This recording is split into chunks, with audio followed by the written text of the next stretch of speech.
Hello and welcome to the MinnMax Show, a place about games, friends, and getting better. I'm Ben Hansen, joined by Kyle Hilliard. Hello. Ana Diaz. Hi. And Leo Vader. It's a beautiful day in Gamertown. Well, it definitely is. Ana, are you dressed like Luigi in honor of you talking about the Mario Brothers last week?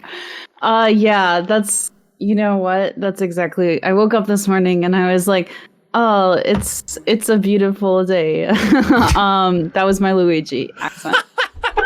I see. It's Unbelievable. I don't think you needed to clarify that. I mean, I knew exactly what was going on. Oh, okay. I wasn't sure that the "us" after every word came through clearly enough, so I had to explain it after I did it. Yeah, no, it was helpful for me. So that it made it funnier. It's perfect, Ana. Kyle, do you realize what a special day this is? No, it's a Wednesday. It's Big Battletoads week. No, that's coming on Friday. We haven't played it yet, but I'm very curious how the thing is. But it's a special day because this is the first time Ana and Leo have been on any MinnMax content together. Wow. Oh.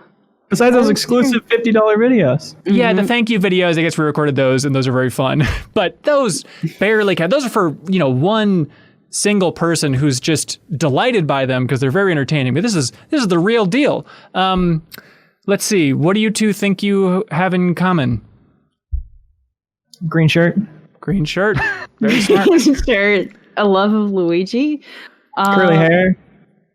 Yeah. I jumped out of my window a couple days ago. Yeah. Uncanny. Reference to Leo's Watch Later latest video. Leo, you have a new Watch Later coming up this week? Yes, that's right. Available tomorrow at the time of this podcast, or today if you're a $5 patron or above. And what's the topic this time around? It is on Sam Fisher in Rainbow Six Siege, and if putting him in Rainbow Six Siege makes it a satisfying Splinter Cell game. The answer may shock you. So, like, Number 5 will blow you away. You got to play it, and you were kind of role playing it as Sam Fisher. Then is that the gist? Yeah, as much as I could. Yeah, and it's kind of an exploration of the Sam Fisher crossovers as well, and just everything the fans of that series have had to go through these past few years. It's been a stressful time. But yeah, it's fun because you were actually editing it today as we're recording this, and folks at the Backstage Pass could watch you edit. Is that surreal, or what has that experience been like to have an audience watching you edit? It's quickly become my favorite part of the process. Mm-hmm. It's like really enjoyable, and it keeps me on task more than I would have thought, just like having people watching. Yeah. And they submit fun ideas. You'll see in this video that they suggested having the goggle noise, Splinter Cell goggle noise, peppered throughout the video at many, many key moments. And we did a goggle pass together where everybody in the chat was like, okay, well, you definitely got to put it there. And as a result, the goggle sound effects in that video like 10 times. Perfect. That makes it even more watchable. That's cool. It's on MinnMax's YouTube channel. Hold on, Leo. Can you do it real quick, just with your mouth? Did it get cut off by Discord? It got cut off. I mean, yeah, Discord's distorting it, but it sounds perfect, dude. Yeah, and you can see my eyes light up green. I didn't say hit play on your desktop. But anyways, also on the YouTube channel, we have the deepest dive on Halo Combat Evolved. We have now finished the campaign in 2 huge discussions with the community, our huge community-fueled game club discussion. I'd argue, Kyle, it's the best, most thorough discussion about Halo 1 on the internet. It is very fun to have hundreds of people play along that game with us and then submit comments on Patreon. We walk through it all, and I'm very, very glad that I finally finished Halo 1. It feels really good to check that one off the list after 20 years. Had you finished any of them? Or just always just dabbled in multiplayer? No, it's the weirdest thing. Yeah, I've played a ton of Halo 1 multiplayer back in high school and even early college, but had never finished the campaign. And so next week, we're going to have a bonus discussion all about Halo 1's multiplayer. So we're going to be streaming it on Thursday. You can follow us on Twitch. Our Twitch channel is MinnMax Show. We're going to be streaming us playing and then maybe even play with the community because there's a community game night coming up as well. So we'll have that discussion going live next week. Let's see, other news things to check off the list here real quick. Everybody knows that Fandom's coming in hot this weekend. People are chanting in the streets for more Fandom.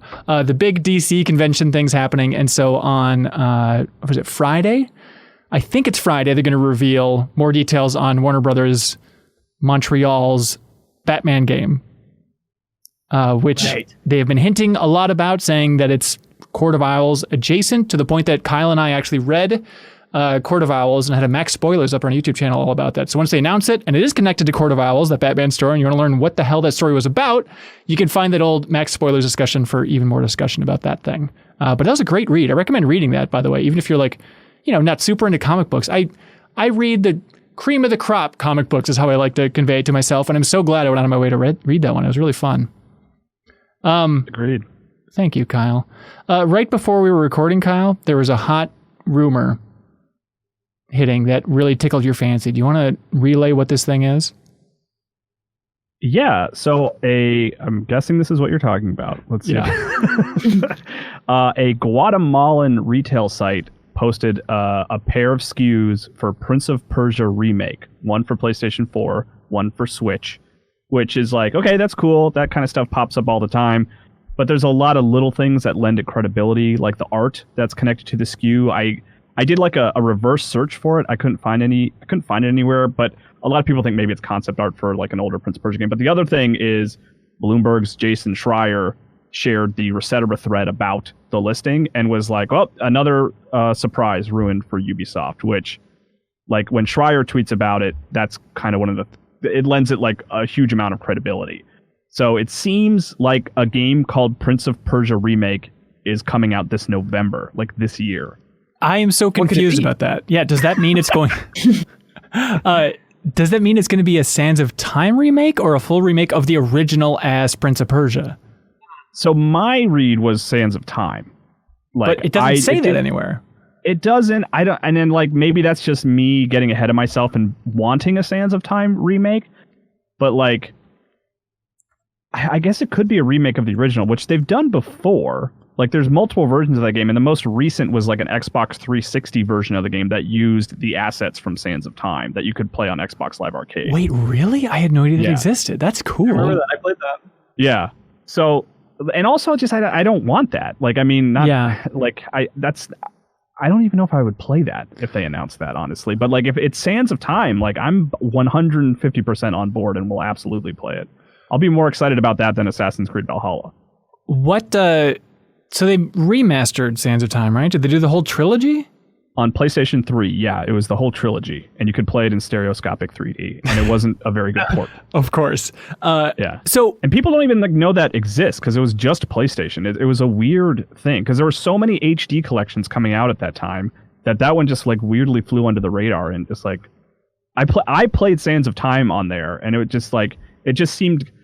I don't like using the word lazy because it's like games being underwhelming never comes from a place of laziness. I think it's like fair to make that assumption, but like it just felt unfinished and incomplete, and like not a lot of care was taken to it. It just seemed like they kind of up-resed it and called it today. It has a lot of audio issues and stuff like that. So do you think this could be just another version of that where they just silo out Sands of Time and then release that on Switch? Because I think people would be excited just about that.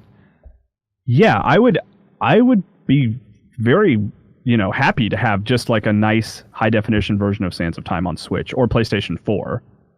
But yeah, I mean, my hope, I was thinking about it because I was like, okay, love Sands of Time. Do I want the Final Fantasy VII Remake treatment on that game where they re-examine it and like go overboard and maybe keep the big beats of the story that work? Because I think that story is one of the strong points of that game and like was innovative for its time and I think it holds up. It's tough to say without having played it recently, but like I think it holds up. And so I think like that like the Final Fantasy VII Remake treatment would be cool, and like they could make the combat a little more interesting because the combat's kind of like shallow when you play it. But I think if I had the choice, if they presented it to me as like, what do you want from this? I think I would want like the Crash Bandicoot Spyro approach, where it's like mostly unchanged except for the visuals, new character models, new environments, but otherwise the gameplay is pretty much identical. Or even something that we're very connected to of even the Halo Comet Evolved Anniversary thing of just like putting a new skin over the basic animations still there. Yeah, because the animation in that game is great. Yeah. Like that was one of the big things about that game when it first came out is like how smooth and like good the animation was. And so like in terms of what I want, I think I want that. But like I could be getting way ahead of myself here. Like it might be much smaller than that. It might just be like an HD port. Like you can play Prince of Persia Sands of Time on your Xbox One right now because it's like a backwards compatible game. You can put your Xbox disc in there, or you can buy it. It was like $4 the other day, so I bought it. So I have it on my hard drive. This just might be a way to make that game available on PlayStation 4 and Switch because it is playable on Xbox One. Well, either way, we'll find out sometime soon. I mean, Ubisoft promised at their last Ubisoft Forward, which was their E3 equivalent stream, there's going to be another one happening this year, so maybe it'll be there. Yeah. Some people speculate that it might be in that big Nintendo Direct, which it's past the middle of August, and we are still waiting on like the big Nintendo Direct, because if all those rumors are to believe, and it seems like everybody said, yes, this is 100% true, is like that big batch of Mario games, the Mario All-Stars 2 bundle, it's getting crazy that they're still silent about that. Well, have we talked about like direct like predictions? Like, because it's not like Nintendo ever promised they were going to do a direct. Like, to me, I think their approach will be, like release a Paper Mario trailer. Paper Mario comes out, it sells really well. Release a Pikmin trailer. Pikmin comes out, it sells really well. I think they're just going one at a time. Like, I don't think the pressure of E3 means that they've, like, I think it's given them permission to not have to dump a bunch of news all at once. I think they would rather be able to focus on individual games, and they're taking advantage of that. But I mean, makes sense. It makes sense, but contraire, Leo. But I mean, outside of E3 anyway, they would still do the Nintendo Direct. Clearly, they like that formula. It's not like E3 is now completely shaking them and they have to come up with a new strategy overall. Yeah, I mean, and to be clear, like I love Directs. I would love a big bombshell Direct with a million things. But I think Paper Mario just maybe showed them that they don't need to just have Paper Mario be an announcement as part of a larger thing. And if you single it out, you're fine. Plus, they don't ever have to worry about anything because Animal Crossing is selling. They could just delay everything into forever. I like that message. I hope at some point Miyamoto just went to the mailbox and there's a message that just said, you don't have to worry about anything ever because Animal Crossing. just stay safe during this pandemic. We'll get our games out at some point. Animal Crossing has us covered. We're good. Yeah. Anna, if you had to guess, do you think we will wake up some morning and there will be a tweet from the Nintendo account saying Super Mario All-Stars 2 is coming this fall? Or will it be a Direct? I think we're gonna get a Direct unless like this new Paper Mario is like signaling a complete change in strategy and how they market things. Yeah. Like maybe it has shown them that they don't need Directs anymore. But like I feel like the Directs are such a treasured aspect of like Nintendo fandom, and it is like really good social media buzz. And like the excitement around the indie showcase also, I think, like concretized that. So my bet is that we'll still get a Direct, but I am a little, I don't know, maybe they'll have something to sort of build excitement just before the holiday season. Yeah. It is a fun part of Nintendo fandom at this point, just the hype around the Direct. And I feel like companies in general have been smarter throughout this season, even, based off Microsoft's blunders early on, about just trying to clarify the messages of what to expect in this. Mm-hmm. So if they did have a Direct coming up, I'd imagine some very strong language about don't expect the world. We're going to have some minor announcements, because even they had that blunder earlier where they had the new Way Forward game and then it's effing Bakugan. Yeah, but man, if they say nothing, then that's like, it's off to the races at that point, because everyone's just going to be like, oh, they don't have any asterisks on this one, baby.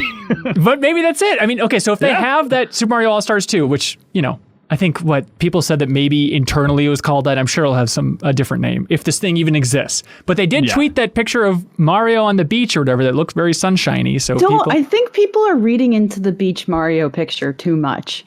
I think that Nintendo just likes giving us things every now and then. Like that image is literally a bone for us. They're like, here's Mario with no nipples. Enjoy it.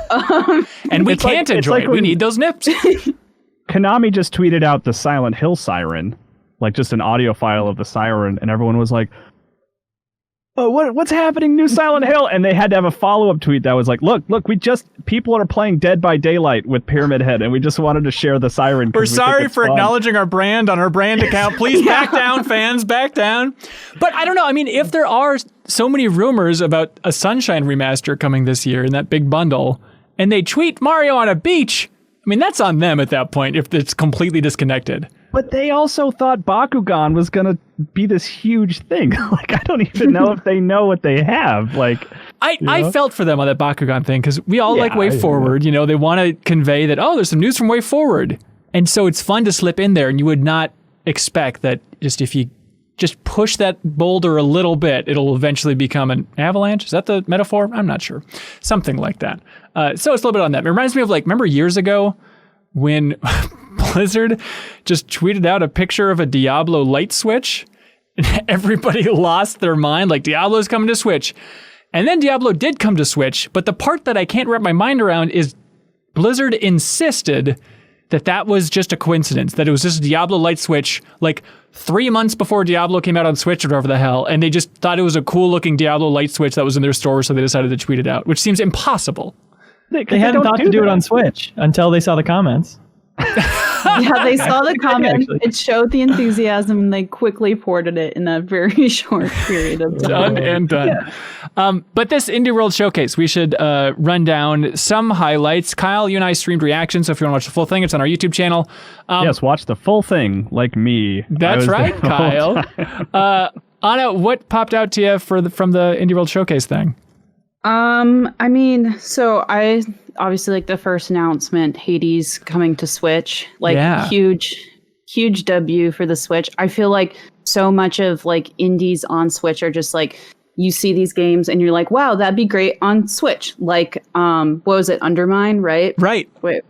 And so like you can actually build like a lot of hype around that. So, so Hades coming to Switch. And they said system first, which interesting. They didn't say like console launch exclusive or something, but system first, Hades on Switch in the fall of 2020. This is the Supergiant game we've talked about. The roguelite seems very, very, very solid. We had a great Goaty hunt showing it off earlier in the year as well. It seems fantastic.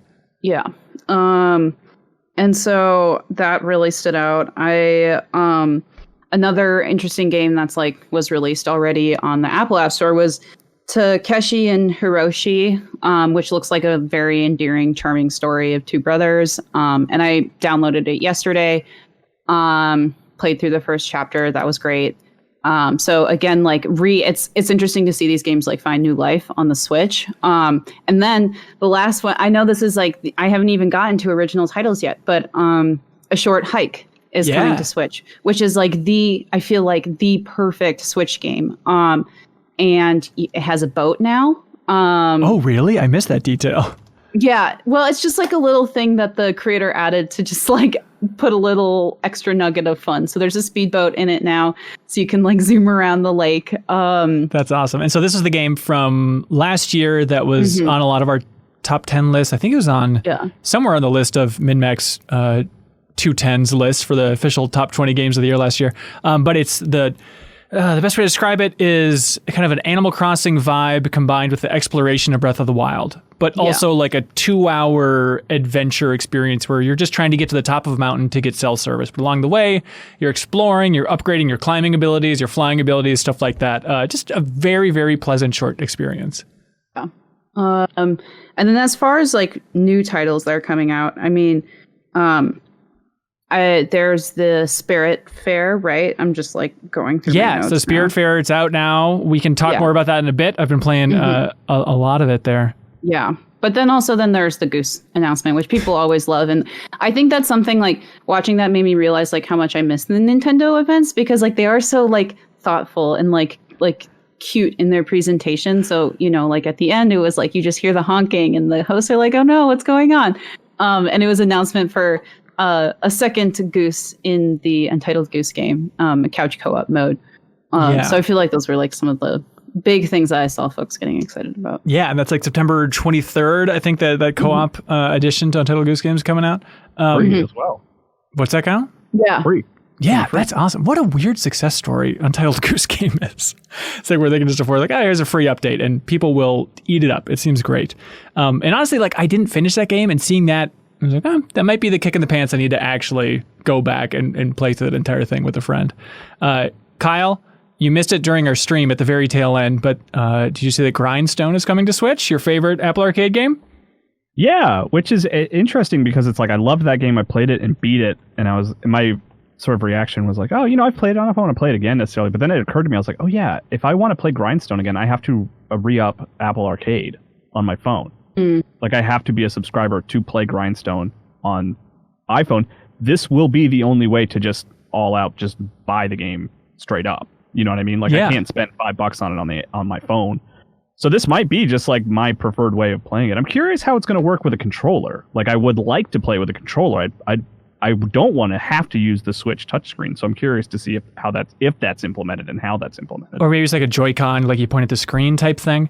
Maybe. I mean, it's built. I mean, you could just have a cursor going over, the icons. There's like speed is not a big advantage in that game. Like every turn you take is like at your own discretion. So it's okay if it's like, doesn't have to be super specific. Yeah. And so Grindstone was the Match 3S game from Cappy. But I do love this migration of games being designed not for microtransactions, but just pure good game design in the Apple Arcade ecosystem, which maybe it's succeeding, but no one on planet Earth has talked about Apple Arcade for 4 months now at least.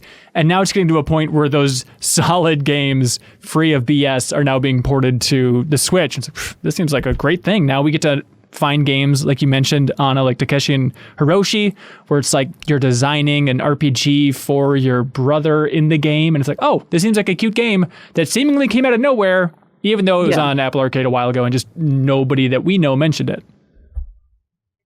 Yeah, and I sort of wonder if, we're going to see a decline of Apple Arcade. I mean, it's probably on the decline, and maybe that's why things are loosening up and folks are getting their games onto like new platforms, and consoles. But I'm kind of curious to see if this will be a Apple Arcade killer. Just the Switch ports eventually, because everyone will just go in with that mentality of like, well, why subscribe? I can wait a couple months and it'll be on a better platform. Yeah. Leo, did you see a game called Card Shark? No. It was in that Nintendo Indie World Showcase showed off. It's from the developer of Reigns, that kind of card-based storytelling game. They made the Game of Thrones version of it as well. But Card Shark is a new game from all I know. It's the first time I've seen it. And it seems so awesome. It's all about cheating at cards. And it takes place in 18th century France. But it feels like a more like a poker night at the inventory, but an emphasis on just being a trickster and trying not to get caught. It seems just like this weird card-based adventure experience, social dynamics. It seems like awesome. Like mini games for pulling cards out of your shirt or something like that. So like if you fail, and like if you fail the game, like you could get shot by like an angry poker player,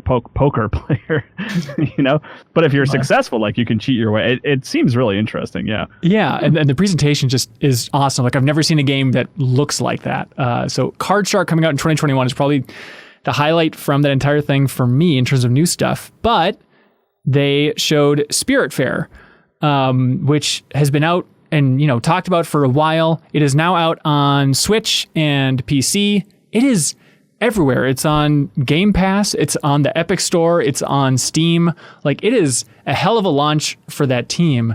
Stadia as well, I think. Is that right? Stadia. I could be wrong about that, but it may be. Oh, wow. So this is from a team called Thunder Lotus Games. They made a game called Jotun back in 2015, all about Norse mythology and the afterlife, and then Sundered back in 2017, if anybody remembers Sundered. But really great art style, kind of a hand-drawn look. Kyle, you've been playing Spiritfarer as well? Yeah, which is funny because like on paper it's not really my kind of game, because it's like there's a lot of simness to it where you're like building a town and like collecting materials and like you have to like cook, and stuff like that. Yeah. Yeah, but like the animation is so good that it's a totally great platformer. Like it feels like a really great platformer, and like the platforming and animation elements are making me just like want to just really get into it more, even though like it's not my typical genre. Like I've played about an hour. I really like it. Like I want to keep going with it. You say it's not your genre, Kyle, but it's a game where it's literally you must build a boat. That is the game, is building up your boat. Yeah, but like the thing is, like the core mechanic of You Must Build a Boat is a match 3 puzzle game, and then just get it. You don't have to design anything. It's just like you just watch something grow as you're playing at match 3. Where this is like you are managing materials, and you're also managing like different people and figuring out what they need, and you need to feed them, which is like not usually my thing. Like I just want to be focused on myself because I'm a very narcissistic person. But like you can go up to like an anthropomorphic like antelope and like give them a hug, and the animation is so good that it just makes you cry. Like I got emotional playing this game last night, Cal, 'cause it feels like, oh, it's a soft indie game. Okay, you're on a boat, something in the afterlife. You're hugging people. It's the type of game where you can pet your cat repeatedly and sit on a couch and look at the stars. But then on top of that, there's so many layers of progression, and it's a very systems heavy game. You know, it's like, okay, you're building these things, you're looking at what the different people that you're bringing onto your boat don't like. They want to be fed food, but they all have their particular tastes in food. It's like this beautiful fusion of indie cutesy huggy feel good game combined with but there's actually a lot of depth here too, and it is perfect, Kyle. An animation that would make Disney like raise an eyebrow. It would make incredible. Disney's skeleton raise one of his spooky eyebrows. There's no doubt about it. His eyebrows would raise up through the ground. You're like, oh, what is he would come up and then he'd do the skeleton dance from Merry Melodies, I think. Yes, of course. I love this game, Kyle. Leo's soft wow. I've played like something I should check out. Leo, they describe Spiritfarer as, on their site, it's the most beautiful description, and it just nails it. Spiritfarer is, quote, a cozy management game about dying. It's just like, yes, that is perfect. I don't know how much they had to workshop that, but it is the perfect distillation of what this game is, all from a side perspective as you're building up your boat, bringing new spirits on. It feels pretty Studio Ghibli, feels a little bit Spirited Away if you like those vibes. She has a cat, so obviously young female protagonist with a cat. You can't. The animation on petting the cat is stunning. Of course, it's beautiful. Yeah, it's just also there's a little bit of Wind Waker vibes. Where you're like setting sail to different islands to explore, and then as you're sailing from one island to the next, it's like, well, I can go sit on my boat, go cook some food for my friends, or I can just go off the back and just fish and catch new stuff. You say, you're not a fan of all the ingredients in there, Kyle. It is a scary thing where every ingredient for this game is perfect. Oh, there's also farming and raising crops on your boat. You can then be taught new songs to play to your crops to make them grow faster. If I had to guess, it is the perfect distillation of the 4 of our tastes just melted into one game. Which part's me? The simmy aspects. Okay. Don't you like that stuff? I'm a simp. That's right. Have you seen anything of this game, Leo? Do you think you'd ever check it out? No, it sounds very appealing, yeah, but I haven't heard of it until right now. Okay, look up a quick video. I'm curious if you'll like it. If, I know you're a bit of a hardcore gamer, but I think just the idea of building up this boat, I think it'll tickle your fancies. Yeah. Yeah, Leo loves just murder and violence. He's not going to get into a game about heartfelt hugs. Well, no, not for Leo. It sounds so lovely, though. Like, I'll have to check it out because it was one of those things where I saw so many people that like, okay, I'm downloading like 3 games now, like immediately after the direct, and so I'll have to hop into that. And I've heard there's in my light research I've done here, there's co-op where your partner plays as the cat. What? Really? What? Oh no! I had no idea that was an option. That's Join the amazing. adventure of Daffodil the cat in 2-player cooperative play. I'm wondering if this would be a great game to play with my sweetie. It just might be. By that you mean your cat, right? That's right. Okay, perfect. Yeah, I mean Spiritfarer. Go away! I am just loving this game. It's been such a strong last month for indie games. Falling in love with Littlewood and Undermine, and now Spiritfarer. It's like, oh, this is perfect. This is exactly what I wanted for the dog days of August, sitting inside and playing a cute sim game like Spiritfarer that actually has some real depth to it. I'm curious to see how long it is. It's some of like my favorite characters so far. Who can argue against like a shark who's making dumb jokes as he's upgrading your boat for you? Like they're all just different animals. I think that's basically what Leo is on the show. Wait a minute. Wow. That's what we all like Leo? That makes total sense now. Shark costume. There's like I had a snake join my ship, and she's like wearing like this trench coat but still trying to hold up as a snake. It's just it's a delight, Kyle. I hope you keep playing it too. Yeah, no, I will. I might. It's funny because the Game Pass is almost now, because I like playing games on Switch so much, it's almost become like a demo machine of like, it's like, well, I'm a Game Pass subscriber. Oh, let me play the first hour of Spiritfarer. Okay, now I'll go buy this on Switch. It's just like a weird way to approach it, but I guess, for that first month, at least for like the $1 buy-in for the first month, like that seems like a really good way to go. So that is Spiritfarer. Check it out if you like those descriptions. Leo. Me? Yes. Tony Hawk. Doesn't ring a bell. Oh, okay. Moving on. Kyle, do you want to know? The remake of Tony Hawk 1 and 2, the demo, the Chipotle-infused demo has been trickling out there. We both got a copy after, it was a real Willy Wonka-esque race where we both had to eat hundreds of burritos just to try and find these codes. But yeah. We did it. So we got to play the demo, which is just 2 minutes in the warehouse. As a huge Tony Hawk fan, I'm curious what you think about how it feels so far, Leo. I think it feels great. It feels obviously 99% like the old games, but the biggest change, I think, is the way bailing works. Yeah. And how you you'll hit the ground and you'll slide forward, and then there's this little glitch animation where you pop back up and are skateboarding again. And it obviously slows you down a lot, but it keeps you going in the same direction and you don't lose all of your momentum. And it makes it feel so much less frustrating when you fall, and so much more like you can get back in the rhythm really quickly and easily. And even if you're like trying to get to a specific part of the park or whatever, you're still making your way there. Like, it really has a big impact on how it feels in a really good way for me. Yeah, it's probably a good sign for the remake overall that at this point it's like, well, the biggest difference is the bailing feels different, but everything else feels pretty good, pretty tight, like that original game at least. And yeah, when you bail now, people complain you don't get to see the ragdolling around, but I think it's fine. But it makes like a little quick rewind sound, and then like the character just teleports up, like glitches back up, and then the audio gets tinny for a little bit. Maybe you can turn that off somewhere in the settings because you don't want anything ruining your jams. That's true. That's right, Hanson. Thank you, Leo. That's exactly what I was looking for. But I also think it's interesting you're getting experience points at the end of your runs. I don't think there's anything you can do with them in the demo, but you're getting XP points based on how good you do. Yeah, and it seems like there's more. Not in the original games. Yeah, and there's more progression in there and stuff. Now, you're a big fan of like Tony Hawk Underground. Is that still your favorite out of the series? Tony Hawk's American Wasteland is my favorite. I'm sorry. Okay, Blake Hester was a Tony Hawk Underground guy? He was, God rest him. Okay, and you guys have different opinions. We do have different opinions. Perfect. But you like the older stuff too?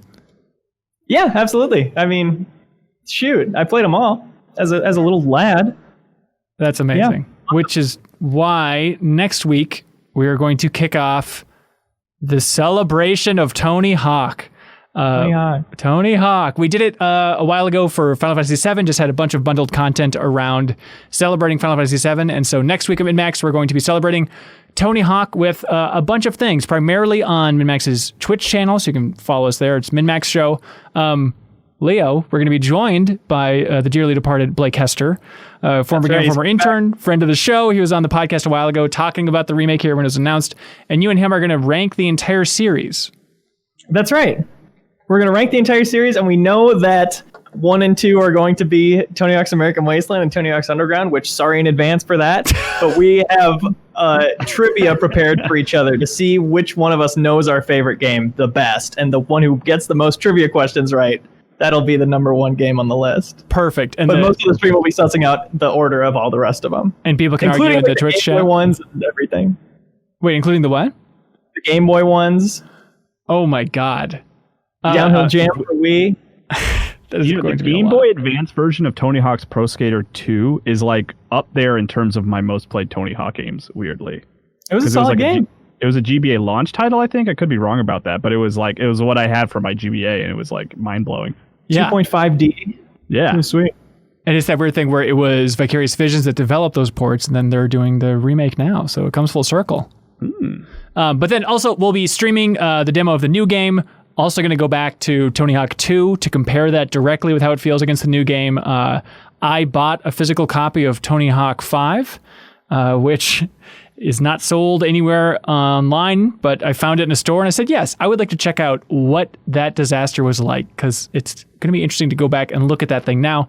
Also, we have the episode of MinnMax, our music podcast, Gentleman Music Podcast, next week is going to be focused on the soundtracks of Tony Hawk. Also, Leo, the Great Goatee Hunt next week will be a vote. It always is up to the $10 supporters on Patreon to vote. And for next week, they get to choose between skate or die.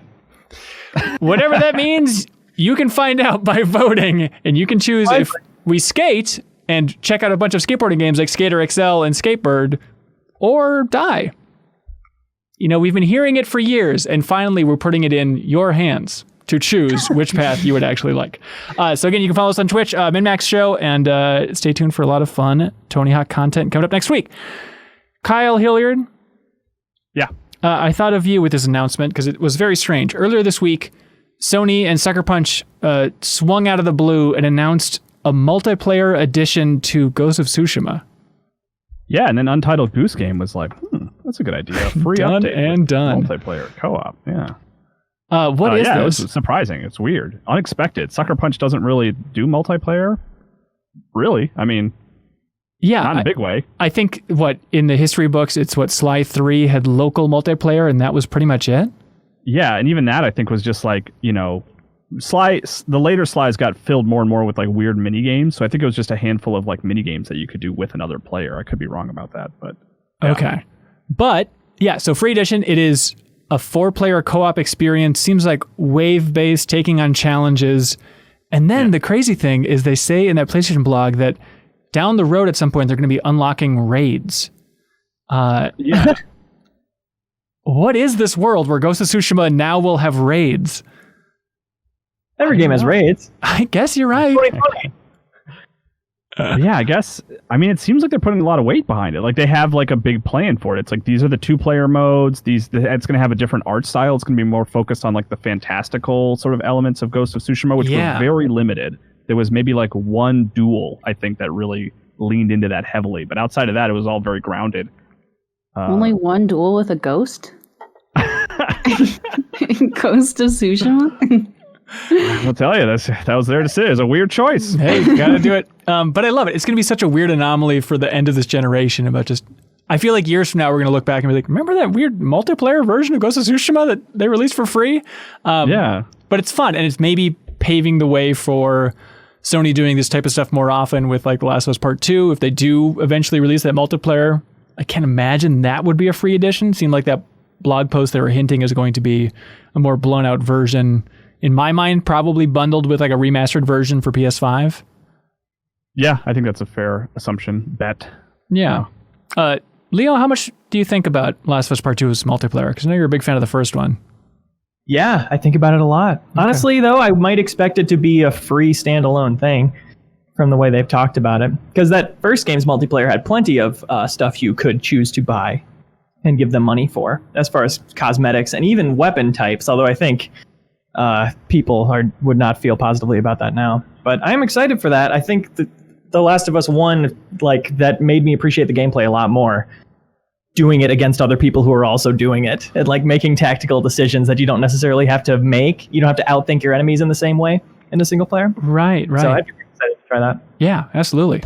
Also exciting things, Leo. You've been playing Microsoft Flight Simulator on the Great Goatee Hunt, at least. And only on the Great Goatee Hunt, and a little bit before, so I made sure I didn't look like too much of an idiot. So you took like your pilot's training courses and everything like that. It's a cool game. I would love to watch people who are good at it play it, but I don't know if there's enough there for me to really dig into. Like, obviously the simulation aspect is incredible, but as far as actual content, it's like you either want to go on the flights or you want to do the few missions that are land in these specific environments, or you're kind of not into it.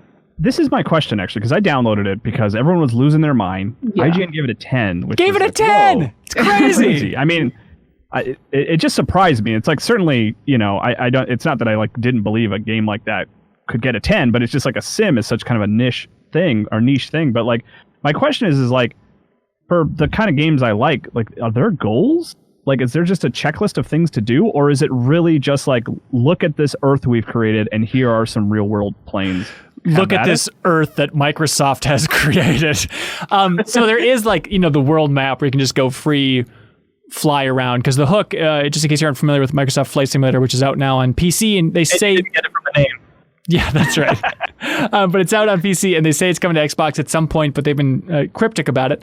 But they took Bing Maps and have modeled the entire world, and you can fly around the entire world. So people are finding their houses. It's so funny, like going on the Reddit. It's a very fun Reddit to look at right now, because all of like the old school Flight Simulator fans are like, this is everything we've ever wanted, because it's like pulling in data for like real traffic, real weather. So people are just posting crazy shots of like, oh my God, check out Alaska right now. We got to fly by Alaska. There's this crazy storm rolling in off the coast. It's just a really fun, weird community. People are looking at like the shadows on their house and how it matches the time of day in game versus the real world right outside their window. It's so weird. And then there's weird fun glitches too, where, I don't know if you saw this making the rounds, but there's a weird glitch outside of Melbourne, Australia, where, the cities kind of look like that 3D Google Maps view at times, a slightly better version of that. But there was some glitch in Australia. So there's just this pillar that's like 500 feet high. It just looks like this black obelisk in the middle of Australia that people have started worshiping now. People have invaded Epstein's Island. People are landing there in multiplayer to go explore it. It's a weird world right now. Thank you to Microsoft for showing it to us. Yeah, but do I get like RPG points for like landing in 6 airports? Like the weird thing, Kyle, the only mission is to go to Epstein's Island. I don't know what they're thinking. Is this just an advertisement for Bing Earth? Is that all this is? Very sophisticated product placement. I didn't know Bing Maps was a thing until this game came out. Yeah. Is it hard to play? They have super simplified it if you want it to be. Like there's a million difficulty options as far as whether the controls are simple or you want the controls to be hard, but you still want tooltips that'll walk you through every step of it. That's all very customizable. And I threw it on very, very, very, very, very easy and just played it on a controller and could take off first try. Yeah, but then it's so fun to jump into like cockpit view and you can still fiddle with all the knobs. You can just, it's very satisfying to like, okay, and now I'm in here and I will just click on everything and see what the plane does. And it's always interesting. The reviews right now on Steam are mixed. There was one review that said the airplane sounded super realistic. Then I realized it was my PC. This thing is big. And so it's mixed on Steam because the installation sucks. You have to go within the game and install it there. So everybody is complaining about like, well, now it looks like I've played this game for like 6 hours, but I've just been trying to install it. And I've been trying to install it on the studio computer and I can't get it to work. And on my upstairs computer, it is running like garbage, even on the lowest settings. Leo, have you been running it okay? It felt like a miracle I was able to stream it, for sure. It's pretty intensive, and loads can take a long time, especially if it's not installed on a SSD. But yeah, I mean, sorry, it's the whole Earth. It's the most open a world can get. That is true. That is literally true. Term. It's full world. You see that mountain, you can go there. That's right, and crash into it. And you can go to the real world. It's cool. I want to keep playing it. You talk about not being too compelled to keep going with it, Kyle, but just think of it like your beloved Death Stranding, except there's just infinite missions and it's going to be the greatest podcast game of all time. And it'll have like a really compelling story that drives me to the end and makes me think about my mortality. I mean, what makes you think about your mortality more than being in a plane? I mean, it's the ultimate experience, right? It's a real thought experiment. I downloaded it. I want to play it. I was just curious, like, what there is to it outside of just the simulation aspect, which, like, is absolutely what that game can just be. It's literally in the title of the game. Like, it's called Microsoft Flight Simulator. I was just curious if there is, like, some incentive to, like, goals to go after or anything like that. There's just the daily challenges or the, routine challenges. As far as I understand, Leo, I don't know if you understand better of... There's dailies? I don't know how often it rotates. I guess I assumed it was going to be daily, but the example that I saw at the boot up screen was like, okay, here's a challenge. Land here, hotshot, I think was the name of it. Yeah, it's landings or like short little flights from specific locations to other locations is all I've seen for content like that. But even then, like I did one and I don't know what I got rewarded for it. I guess you can unlock liveries for planes and things, but I mean, I don't want to underscore how tremendous of an achievement this thing is, but as an actual game, maybe it's not quite all there. Yeah. You know what Microsoft should do? Sincerely, and I hope Microsoft is listening, just as a corporation. Microsoft Flight Simulator Horizon. Take the formula from Forza, take this tech, and then just pack in all of that nonsense that Kyle wants. Just, here's a bunch of meters going up, here's a Death Stranding cutscene, whatever you want. Just pack that sucker full. Just wholesale imports a Death Stranding cutscene. Kojima would probably be for it, whatever. He's into weird stuff. But I really think there's something there. And I wonder if they've been so quiet on that Xbox front. Is there a universe where with Halo dropping out, they're going to make this a big Xbox Series X launch game? It got a 10 out of 10 from IGN. They have some time. They got the runway. I think it'd be a good move. Be smart. Yeah.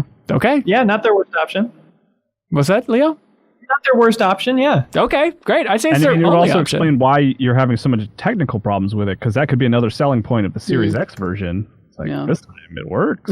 Just imagine if it was running well. And again, like, you can get Game Pass for PC, try it for 1 month, and check this game out if you're worried about the specs in your computer and that type of thing. Also, this was going to be a get a load of this a while ago, but do you guys know what paragliders are? Yeah. Like those the things, right? Like you hang out on them and they fly like they're like kites. They're like human kites. They're human kites that you hang out on. Yeah, exactly. Yeah. So that was like the worst description, the least clear. It's like a giant kite, and there's a bar and you hang off it, and you're strapped to it. There's a bartender. You just kind of chill for a little bit. Yeah, it's like jumping off a cliff. Yep, it's just basically a giant fan that you kind of sort of wear. Yeah, and then a parachute. Wait, but isn't there one that's like a you're kite thinking and of there's hang one with glider. A parachute? Oh, I'm thinking of hang glider. You're right. This is the next generation. I don't know hang what a paraglider is, because I was totally on board with Anna. I was like, you're just describing a paraglider. But I guess maybe I don't. So yeah, they're called paragliders. I've seen them like out in rural Minnesota a couple times, and it's just like, what is that? That's the coolest thing I've ever seen. I found some used. And you're just like, I found one for sale for like $4,000. I think actually a friend of the show, Grant, found it. It said, only used once. And so I just love this idea of somebody getting one, trying it, and being like, fuck this, and then never going back to it again. But they seem so cool. But the get a load of this aspect is there's a YouTube channel from a guy named Tucker Gott. And he feels like a Tucker guy. But he's just this kid who has a lot of GoPros and flies around with his paraglider. It is the most compelling YouTube video. If you're into like flight and just kind of that daydream of what it'd be like just to basically be able to fly anywhere. Like he just goes down to Florida and explores islands on his own. Tucker Gott is the YouTube channel. If you just want some good flight porn, check him out on YouTube, please. All of his clothes remain on him at all times, just to be very clear. But hey, anyways, Leo. Yeah, what did that have to do with? Was that a Microsoft because Flight Simulator? I'm very into like flying, and I love flying in planes, and like outside of Microsoft Flight Simulator, the most satisfying flight experience I've had this year is watching Tucker Gott's YouTube videos in that paraglider, because Gotcha. Okay. They should add that dude to Microsoft Flight Simulator as a plane, like the dude in Twisted Metal who's just standing there on a Segway or whatever. Help me! He's tortured. Wait, is there a version of him of Axel as he's standing on a Segway? I remember it as a kid. Was he not on like a hoverboard?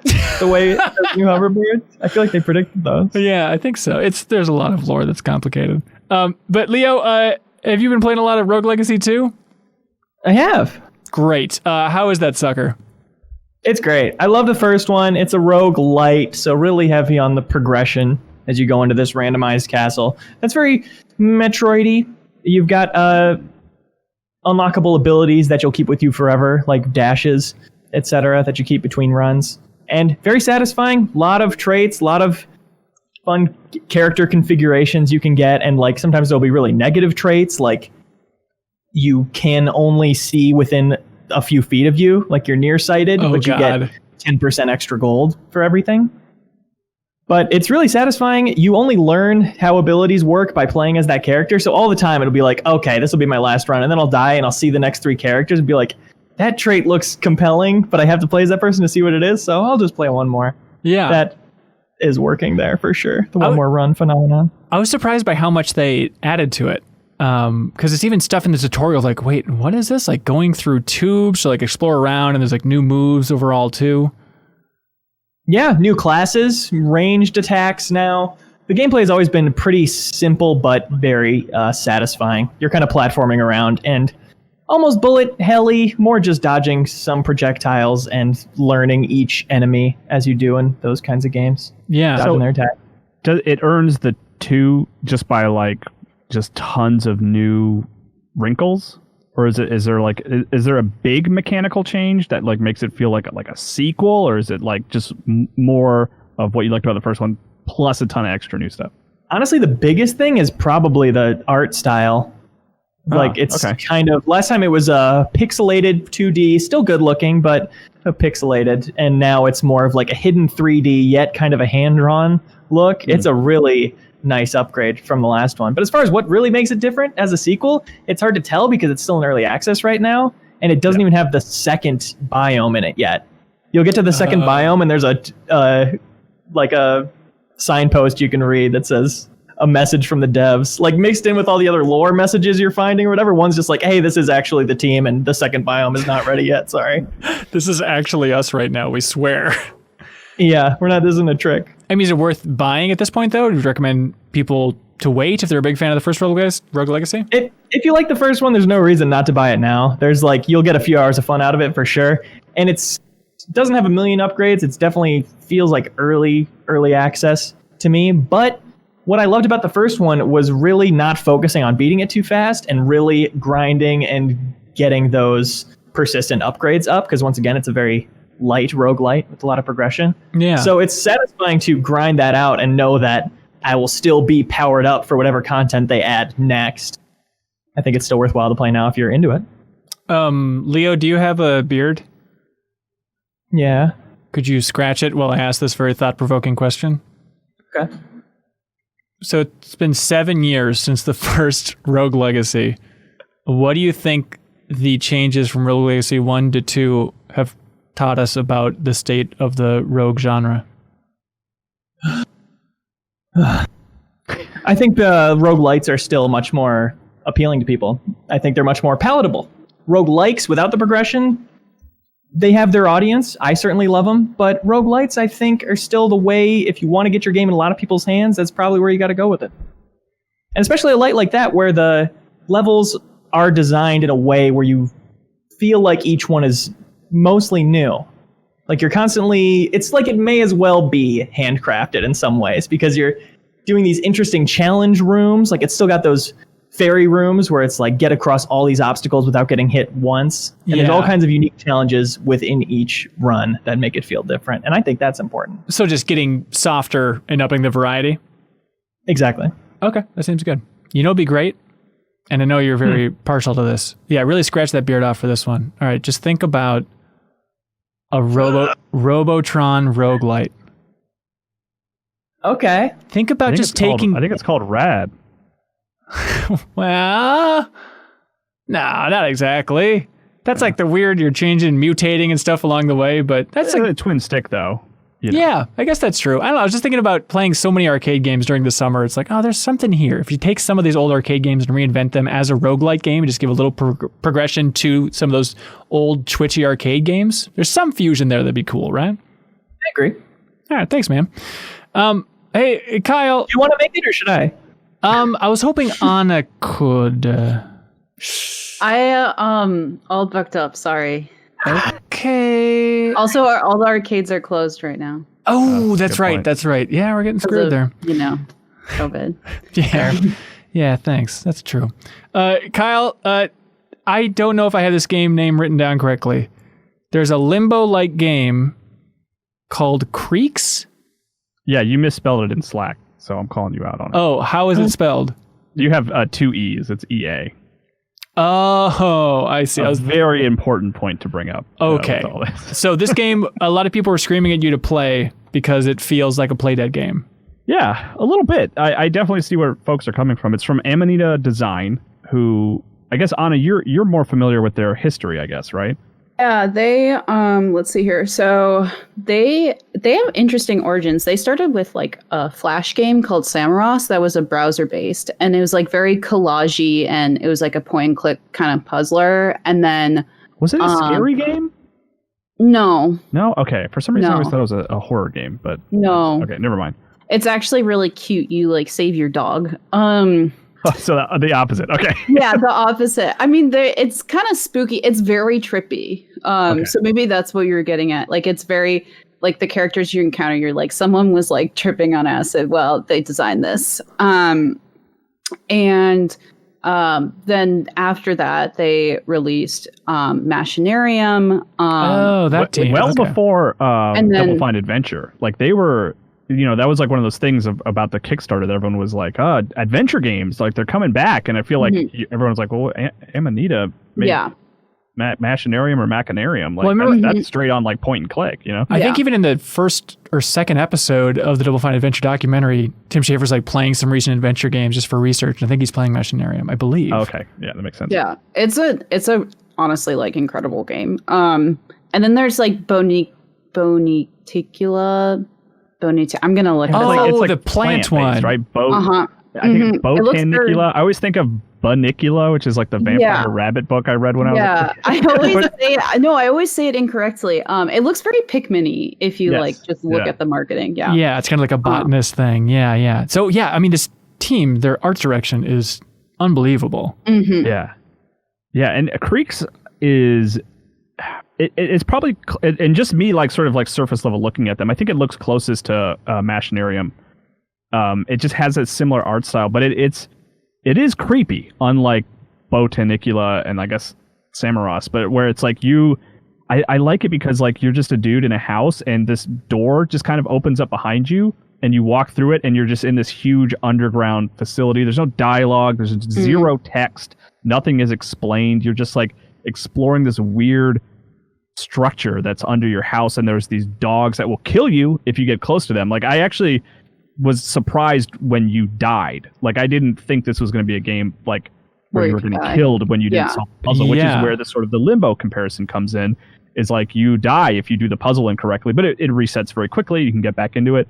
It's just eerie and mysterious in a way that I really like, and the puzzles are interesting so far. They're a little repetitious. Like it's definitely they established the idea of like, okay, you need to avoid these robot dogs and you need to use lights to do that, and we're going to have you do that quite a bit. We're going to rearrange it for every new screen that you enter. But like there's just a lot of weird, it's not like gross or anything, but there's a lot of weird stuff happening that you're just sort of seeing. Like you're just kind of like looking through cracks in walls and seeing weird, confusing things happen. There's like giant monsters and the structure's falling apart, and there's like bird-like people.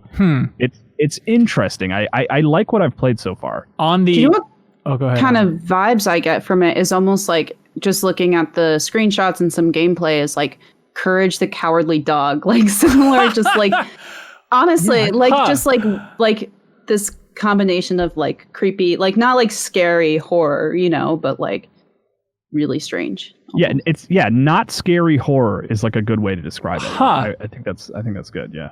It's interesting. On a inside spectrum, Kyle, if inside is a 10 out of 10 on being right up your alley, how satisfying is it on an inside spectrum? So the shortcoming when you compare it to Inside is the platforming element. Like one of the things that's so good about Inside and Played It is how good it feels to control that little kid and jumping and stuff like that. This doesn't really have that. This feels more like Oddworld in that it's more about like putting yourself in different positions. And it's like I don't fight with the controls, but they're not as like clean, I guess you could say. Like it's so that's like the I guess you could say the downside, but the game is designed around that limitation, so it's not it's not that, it doesn't pull it down that much. Okay. Creaks is the name of that one. What's it on? I'm playing it on Switch. I'm sure it's on PC as well. But I don't know if it's on consoles. There we go. Thank you, Leo. PS4. Thanks, Leo. There you go. Hey, we like to have top 10 lists developed and created by the MinnMax community in the wonderful Patreon exclusive Discord, which is a bit of a Shangri-La on the internet. And we were talking about what to do this week, and we stumbled upon top 10 launch games of all time, which, we're getting near console launches. Microsoft, are you listening? There's things called launch games. Am I right? Hot tip.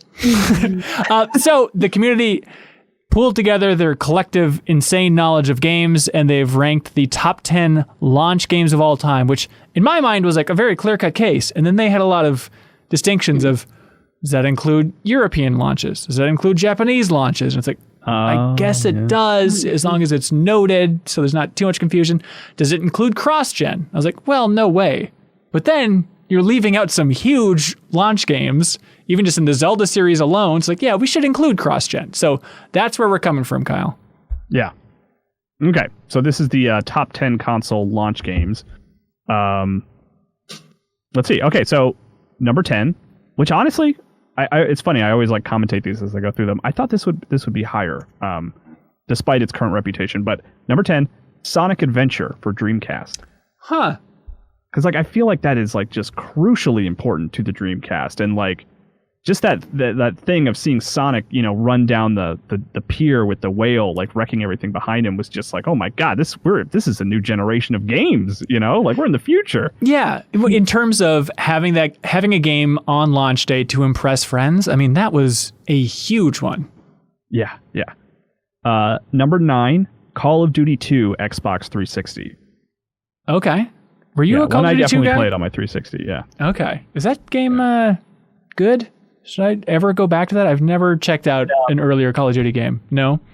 It was great at the time, but I remember even a year later, I'm going to go through the campaign just to get the achievements, and I didn't make it through it.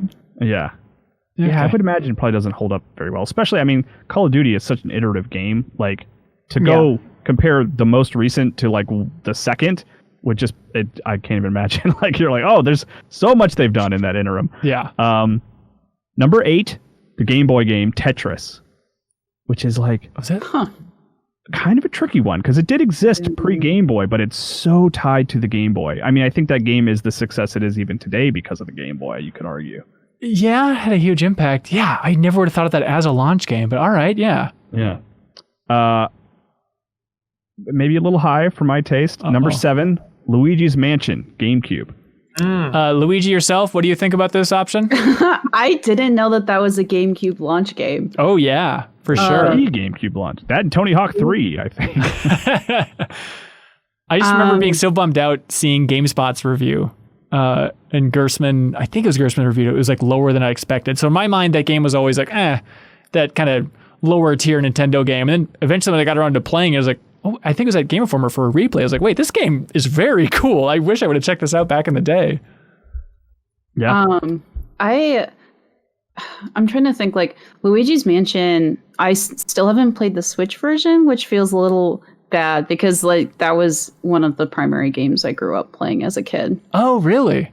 Mm-hmm. Did you have a GameCube right at launch? No, that's probably why I didn't think about that.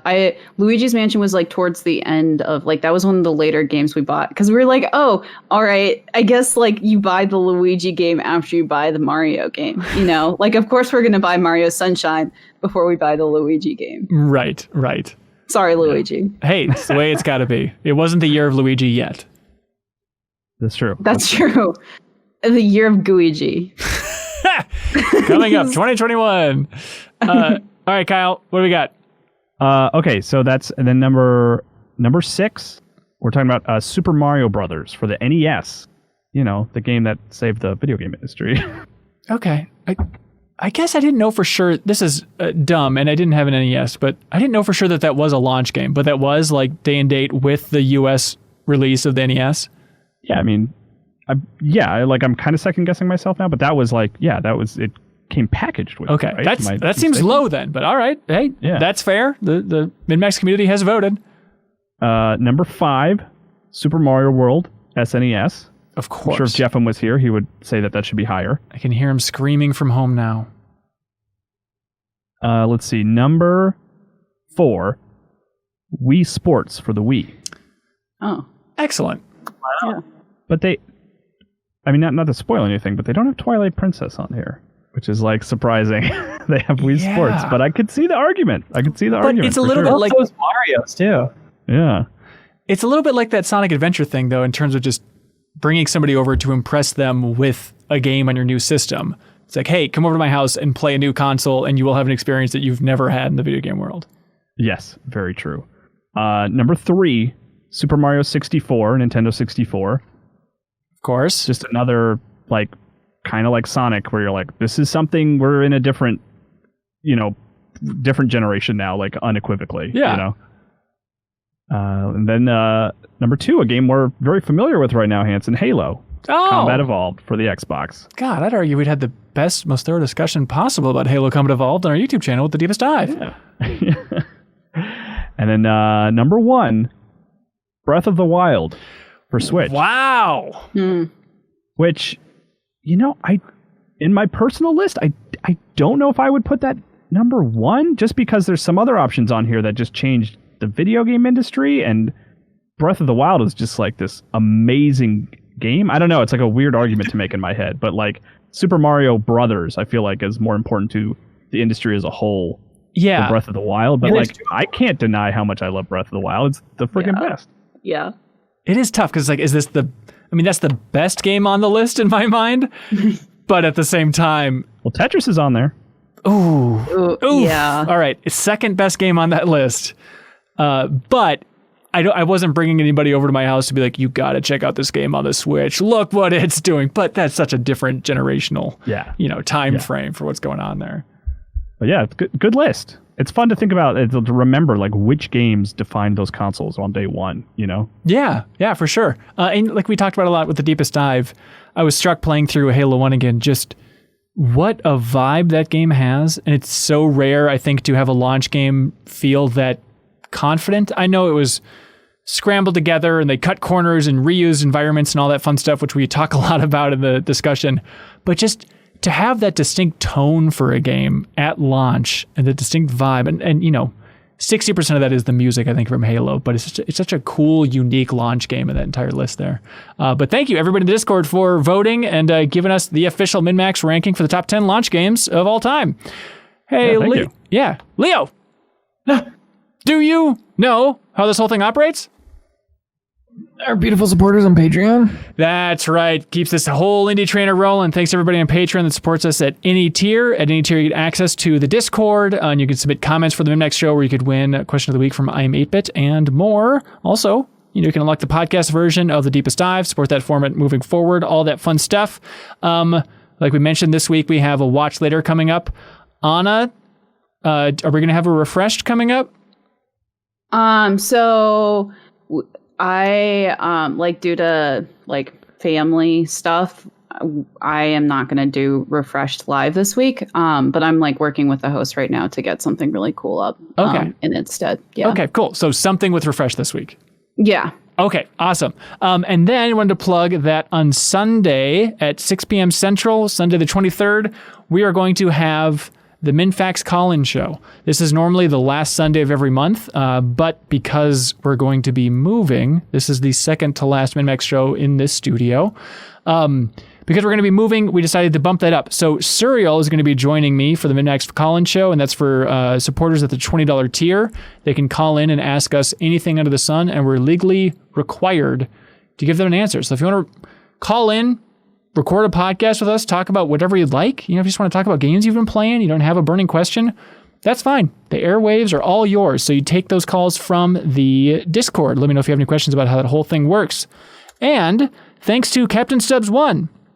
He says, hey, MinnMax family, I'm back with a new project this time. Have you ever wondered how bad Fallout 3 lockpicking is? Or how often you should be changing keys on your home? Come on over to the Ask a Locksmith podcast where all these and more are answered. Every other week in all major podcast apps, I sit down to answer the burning questions sent to Ask a Locksmith... Sorry? I'm so sorry, Captain Stubbs 1. askalocksmithpod@gmail.com. I'd be happy to answer yours too. That's awesome. This was one of his Better Quest goals, is to start this podcast. So it's very cool that Captain Stubbs 1 started the Ask a Locksmith podcast. Very specific. This is what we like at MinnMax. Also, thanks to GamerBox for the support of MinnMax here. They say orders for September's GamerBox are now live. This month, we are celebrating Dota 2. Mario Kart, Overwatch, and Assassin's Creed Valhalla. As always, there's a guaranteed autograph in every single gamer box. Boxes remain in pre-order until September 15th, but you don't want to wait. There's only 2,500 available. You can order a gamer box by going to thebambox.com. Leo, that URL one more time is... thebambox.com. Thank you, GamerBox folks. You're great. Also, thanks to I'm 8-Bit for their continued support of MinnMax here. And this week, they want to highlight a Japanese import because, I'm 8-Bit has a lot of great stuff in their store. You can get 10% off everything in the store by entering the promo code MinnMaxShow. A fair majority, I would say, 50% or so maybe, of the stuff in their store is a vinyl album, which is awesome. Tons of great video game soundtracks and vinyl. But what about those people that say, I don't have a record player? What am I supposed to do? I can't do anything with this hot promo code. This week they have the Cuphead 2-disc CD set. The Cuphead 2-disc CD set includes 12 variant tracks and 2 completely new, never-before-released tracks from Cuphead. Has an exclusive booklet with archival Cuphead artwork and never-before-read liner notes as well. So that is new in the MinnMax store, so check out the Cuphead 2-disc CD set. And this ties in really well. Every week they give something away to our favorite question of the week that people submit on Patreon. And this week, I Am 8-Bit is generous enough to give away a physical copy of Inside on PS4 from Playdead. Limited edition. Only 2,000 of these were made. It comes with a pack-in bonus fold-out poster with original exclusive art. So thanks to I Am 8-Bit. And we will now read through community comments and questions and choose our favorite, and that person will get Inside on PS4, which is a very cool collector's item for one of the greatest games of the last 5 years, I'd say, Kyle. Yeah. Yeah, it's good. All right, you guys ready to jump into questions? Yeah, real quick, I want to say Captain Stubbs 1 is in the chat admonishing you for messing up his name, the name of his podcast, right now, because that's one of the perks of being a $10 MinnMax supporter. Yeah, that's true. We have a bunch of people watching live at the Backstage Pass tier. Well, that's fantastic. Let me get it right one more time here for Mr. Captain Stubbs 1. It is askalocksmithpod@gmail.com. Thanks, Captain Stubbs 1. Thanks for admonishing me in the chat. And thanks everybody at the Backstage Pass for watching us record this show and all of our other shows live. First question comes from Jonathan Fenn. He says, here's a question. Can you think of the time you were most overwhelmed or awestruck by a sense of scale in video games? When you had to take a moment to comprehend how the size of something you were seeing on screen absolutely dwarfs your character. A lot of people would jump to something like Shadow of the Colossus, but for a more recent example, The Outer Wilds manages to capture a real sense of existential dread in the way your character experiences the complete vastness of the universe. Sense of scale in a video game is one of my favorite things. I'm a sucker for big things in an open world. And I think it comes from a love of Shadow of the Colossus. But anytime a game has that, it's just, there's something so fun about it. Yeah, I mean, Shadow of the Colossus is definitely my go-to, but as like a weird alternate example, the first time I walked out in the field in Ocarina of Time, it's like a different type of scale. Yeah. But I was like, this feels unlimited, It wasn't, but it felt that way. Yeah. Yeah. Absolutely. Yeah. It could use one big... what are the zombies called in Ocarina of Time?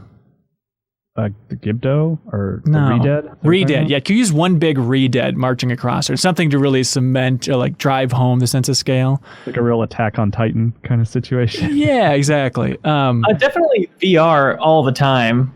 Like, certainly the first few times I used VR, that's the biggest thing about it that you can't convey to people who haven't tried it, is the sheer sense of scale and actually feeling like a big building is towering over you. But also, another Zelda example is seeing those divine beasts in Breath of the Wild from super far away. Yeah. That was really cool. Yeah. To have a destination that you knew was hours out, but you could see these giant things that were moving. Or I guess even or like the dragons. I think there's a lot of stuff in Breath of the Wild that kind of drives that point home. It's like, oh my God, like, there's something crawling on this volcano. What is happening? Yeah.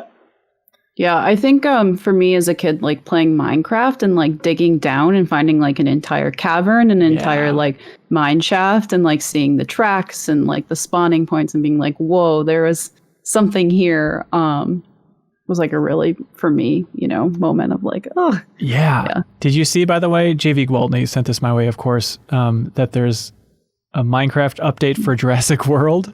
Yeah, yeah, I did. Apparently, you can like tour like the whole Jurassic Park. Like it's very detailed, I guess. Yeah, and it seems like it's also they're working in some park building sim aspects, and it's like paid DLC. I'll check it out probably before next week's episode of the podcast because I'm so curious, because it feels like it's fitting in that slot where they would have started ramping up for Jurassic World Dominion marketing, but because of COVID, everything got delayed. So now it just feels like it's completely out of left field. Like, well, Minecraft Jurassic World, okay, I guess it's fine right now. Somebody in the chat in the Backstage Pass, Leafeon, suggests for this answer for Jonathan Fenn's question, like Tall Necks from Horizon Zero Dawn.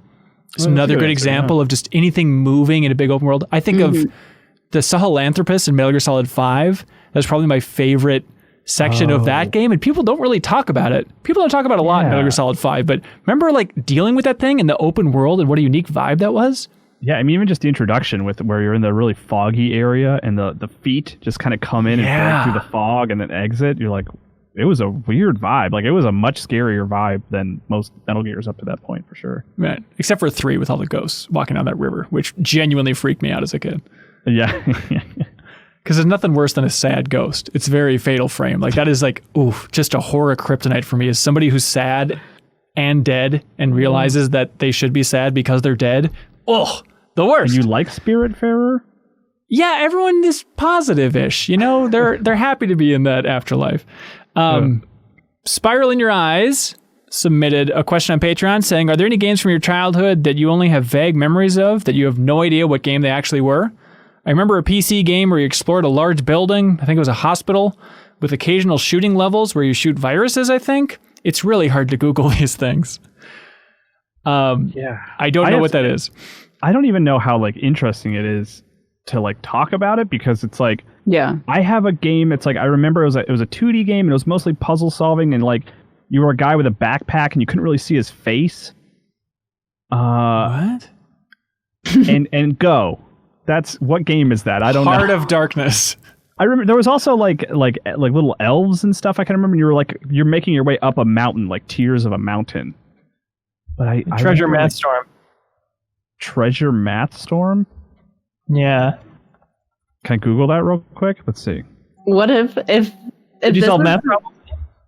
I don't remember. Maybe. Ooh, Kyle, this might be it. This looks good. This looks like a real Treasure Math Storm. Gosh, this might be it, man. Leo! Yes. Yeah, dude. Wow. Holy cow. To be fair, how did you know that? I mean, Leo does talk about Treasure Math Storm on most episodes of the podcast, so the odds of this happening are pretty high. Is this like a known game? Like, I feel like this was just a game that was on a lot of friends' PCs, you know? Yeah, I played it at school at a math level below mine so that I could do more of like the playing it part and less of the math problems. Smart. That's such a funny name for a game. Wow, Leo, jeez. Can you give Leo question of the week? I got it, man. That's amazing. I played a version of Oregon Trail, but it was on the Amazon River. Yep. And like there were these two like imported like pixely videos. Like the characters were like rendered. They were like if you pixelated photos and you put them into a game. Right. And there were these weird videos, and all I remember is like I was never able to beat it. I was never able to get down. Was this an at-school situation as well, or was it? No? Okay. Yeah, and it was on the computer.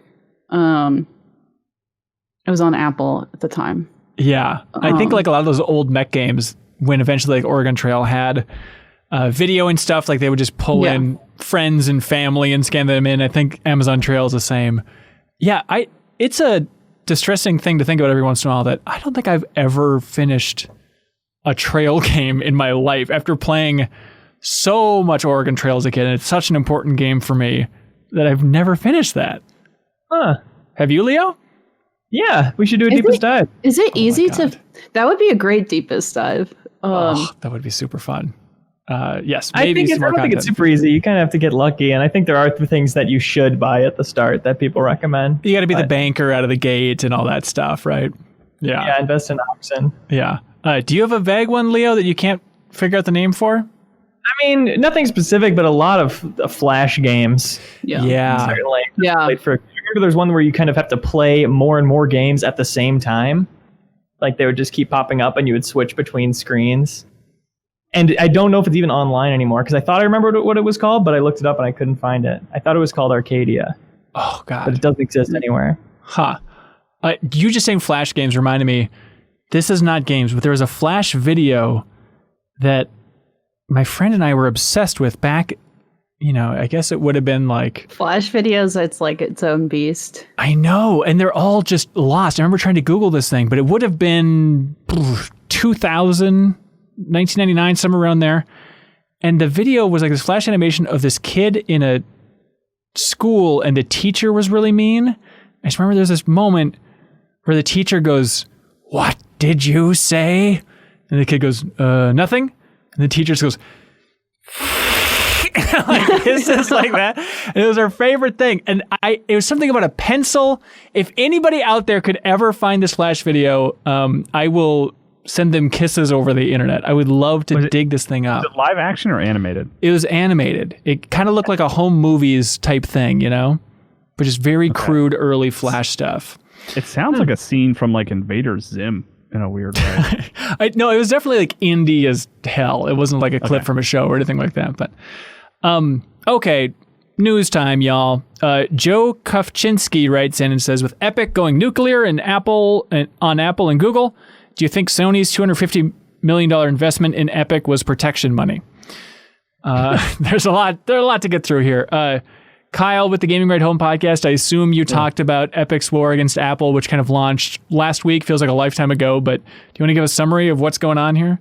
Yeah, it's still raging, baby. Heck yeah. Let's see. Yeah, what is the best way to summarize it? I mean, Epic is basically, they're going to war with Apple. They don't like how much of a percentage Apple takes of App Store sales. They tried to bypass them by allowing people to buy their currency without going through the App Store if you're playing Fortnite on an iPhone. Yeah. Which they did on purpose. Like they did it to raise a flag, which it did. And then the game's been blocked, which like and Epic was like, okay, that's the gun for the race. Let's give them our lawsuit, and then we'll release this video that's sort of weaponizing the Fortnite community to get on our side against our war against Apple. And in retaliation, Apple has now tried to limit not just Fortnite, but they're trying to block the Unreal Engine on iPhones, like in general, where people can't update their games if it's an Unreal Engine game on mobile. And so now Epic's response has been to try to just at least prevent that while they're going on with the larger litigation. Like, courts, can you please tell Apple not to do this while we try to figure out the larger issue here? And that's where we're at right now. Which is crazy because, somebody pulled out a quote from, within the last several months when Tim Cook was speaking to Congress and somebody asked him about like retaliating against developers or people in the App Store. And he's like, oh no, Apple would never retaliate for people complaining about the cut of the App Store. And now it's just 100% that. Just like, well, now we go to war with Epic because they're trying to weaponize the Fortnite community. But you say, they released this video. I think it's kind of fun, even though, there's a lot of debate about... The context is like kind of gross, but like, I see what you're saying. Like the idea behind it is kind of interesting. It's a fun idea to see even a very wealthy company now, like Epic, try and be a little bit piratey and a little bit cheeky. And so they released a parody made in Unreal in the Fortnite engine of Apple's famous 1984 commercial, directed by, Kyle? I actually don't know. Sir Ridley Scott. Oh, okay. Yeah. I would have guessed Terry Gilliam. Yeah, close enough. Terry Gilliam. We'll say it is, sure. But, the famous, 1984 thing, don't let 1984 be 1984. Famous, the most famous... Actually, I was going to say the most famous Apple commercial, but do you think, the iPod commercials now have taken over? Maybe. The dancing Depends thing? on the generation. Yeah.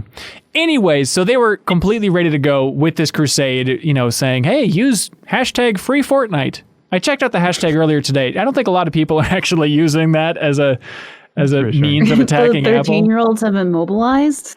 I feel bad for all those kids though that haven't Roblox. Oh, Fortnite's not working. I know. Yeah. Yeah. But I'm curious because I've been seeing a lot of indie developers come out and say like, hey, please don't hurt us. This impacts us. Yeah.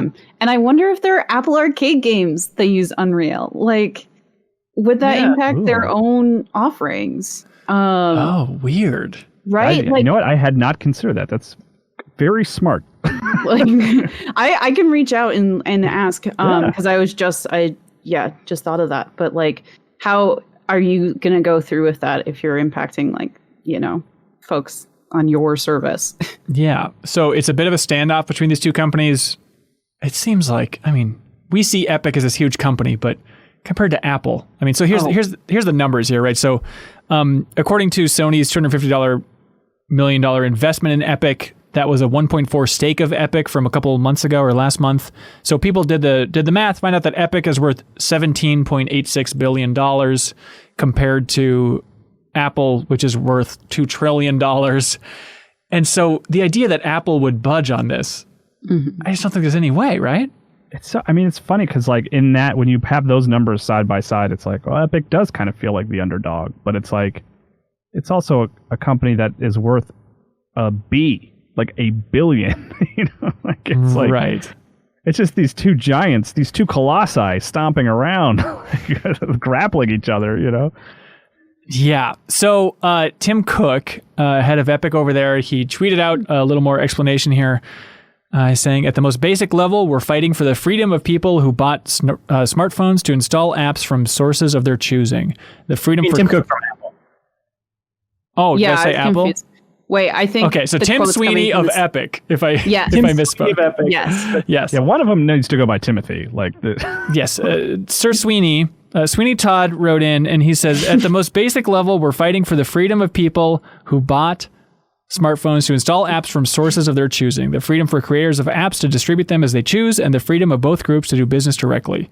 The primary opposing argument is, quote, smartphone makers can do whatever they want. This is an awful notion. We all have rights and we need to fight to defend our rights against whoever would deny them, even if that means fighting a beloved company like Apple.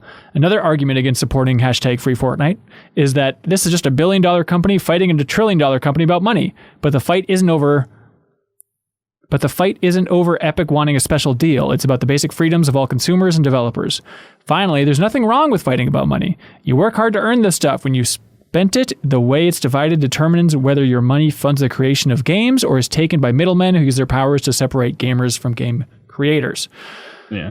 So, yes. I think Epic's like stated goal, like let's say they come out on top here, like it would benefit mobile developers. Yeah.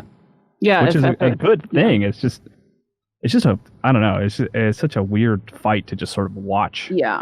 Well, and it's weird that it's coming up now. Like there's like this language of like, oh, like this is really important to fight for like the freedom of makers. But like this has been like there was significant reporting on issues like creators were facing in like 2013 on like serious games that were having issues like with the like staying on the platform. Like Apple's always been sort of like discriminatory in like who it lets on, sell. And so it's interesting that this is coming up now. And it's probably because, it's impacting the billion, and not like smaller folks, but. Yeah, absolutely. So I guess we're rooting for developers to get more of a cut. So we have to side with the $1 billion corporation of Epic. The underdogs. Yeah, we'll see how it all shakes out. It's a fun saga to look at. I look forward to finding out in 4 years. Great. Yeah. Thom Blackburn submitted a question saying, you guys just want to stay in corporate land? Because that's where we're at, baby.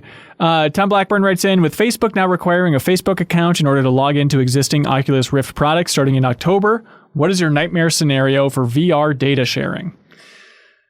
Leo, which Oculus or which headset do you have? I have the Oculus Rift with the touch controllers for PC. Okay, so you're going to have to log in with your Facebook account? Well, they said legacy accounts will be honored until 2023. Okay. From what I heard.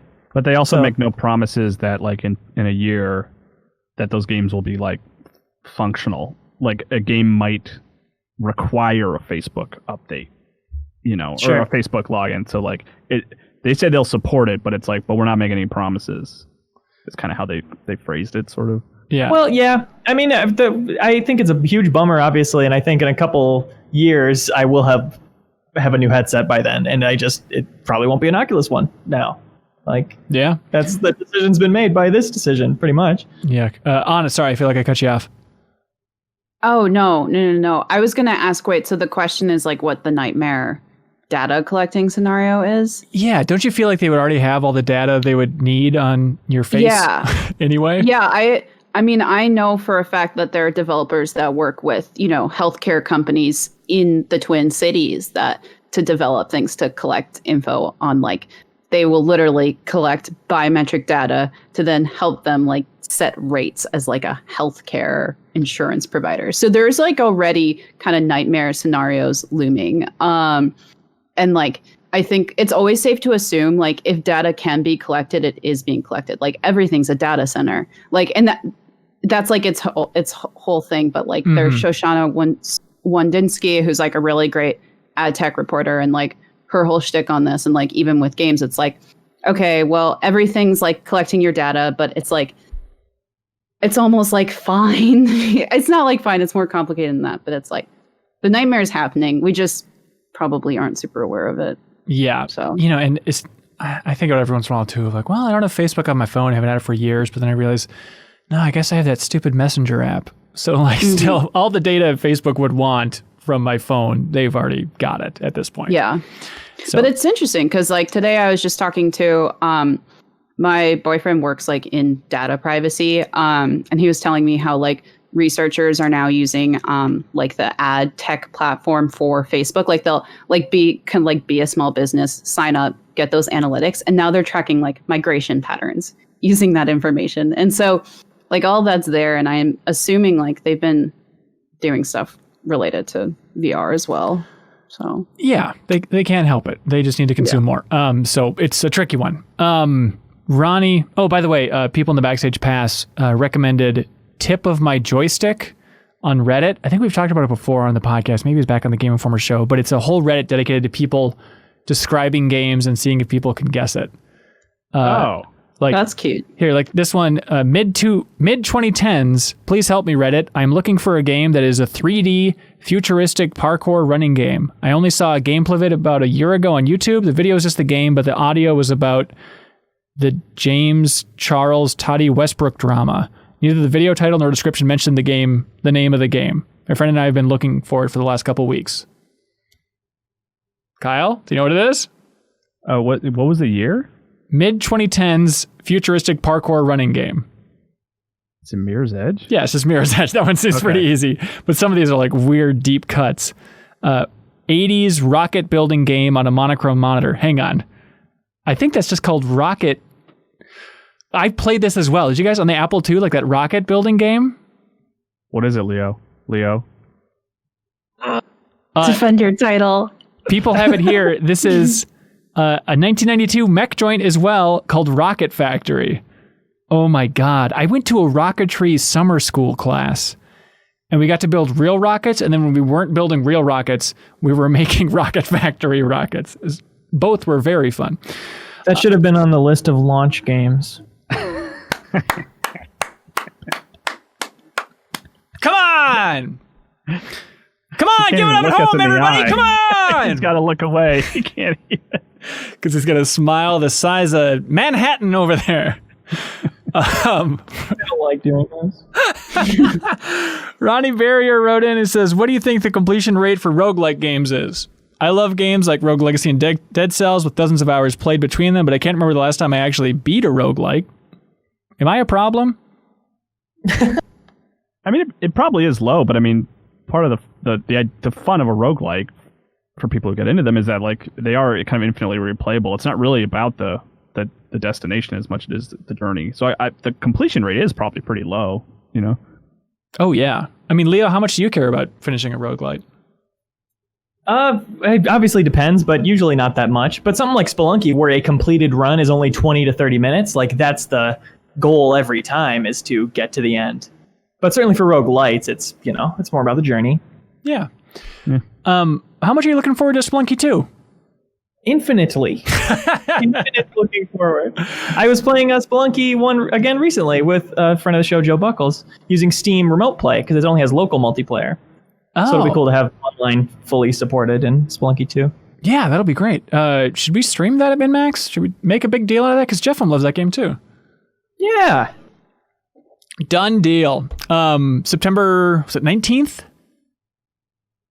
Yeah, Sure. Okay, sometime mid-September. That'd be an oddly fun deepest dive for just like one long episode or something. Oh my God. That could be interesting. Yeah, you're totally right. Okay, write that down. Shane Carley asks, last week's argument over what constitutes a salad made me remember a similar conversation I had with some friends a couple of years ago. We thought we had the definition of a salad pinned down to something along the lines of a leafy green topped with vegetables and or meats until someone brought up potato salad and pasta salad and egg salad. What the hell is a salad? Is an ice cream sundae an ice cream salad? Is vegetable soup liquid salad? Where's the cutoff? Is everything a salad? Please help.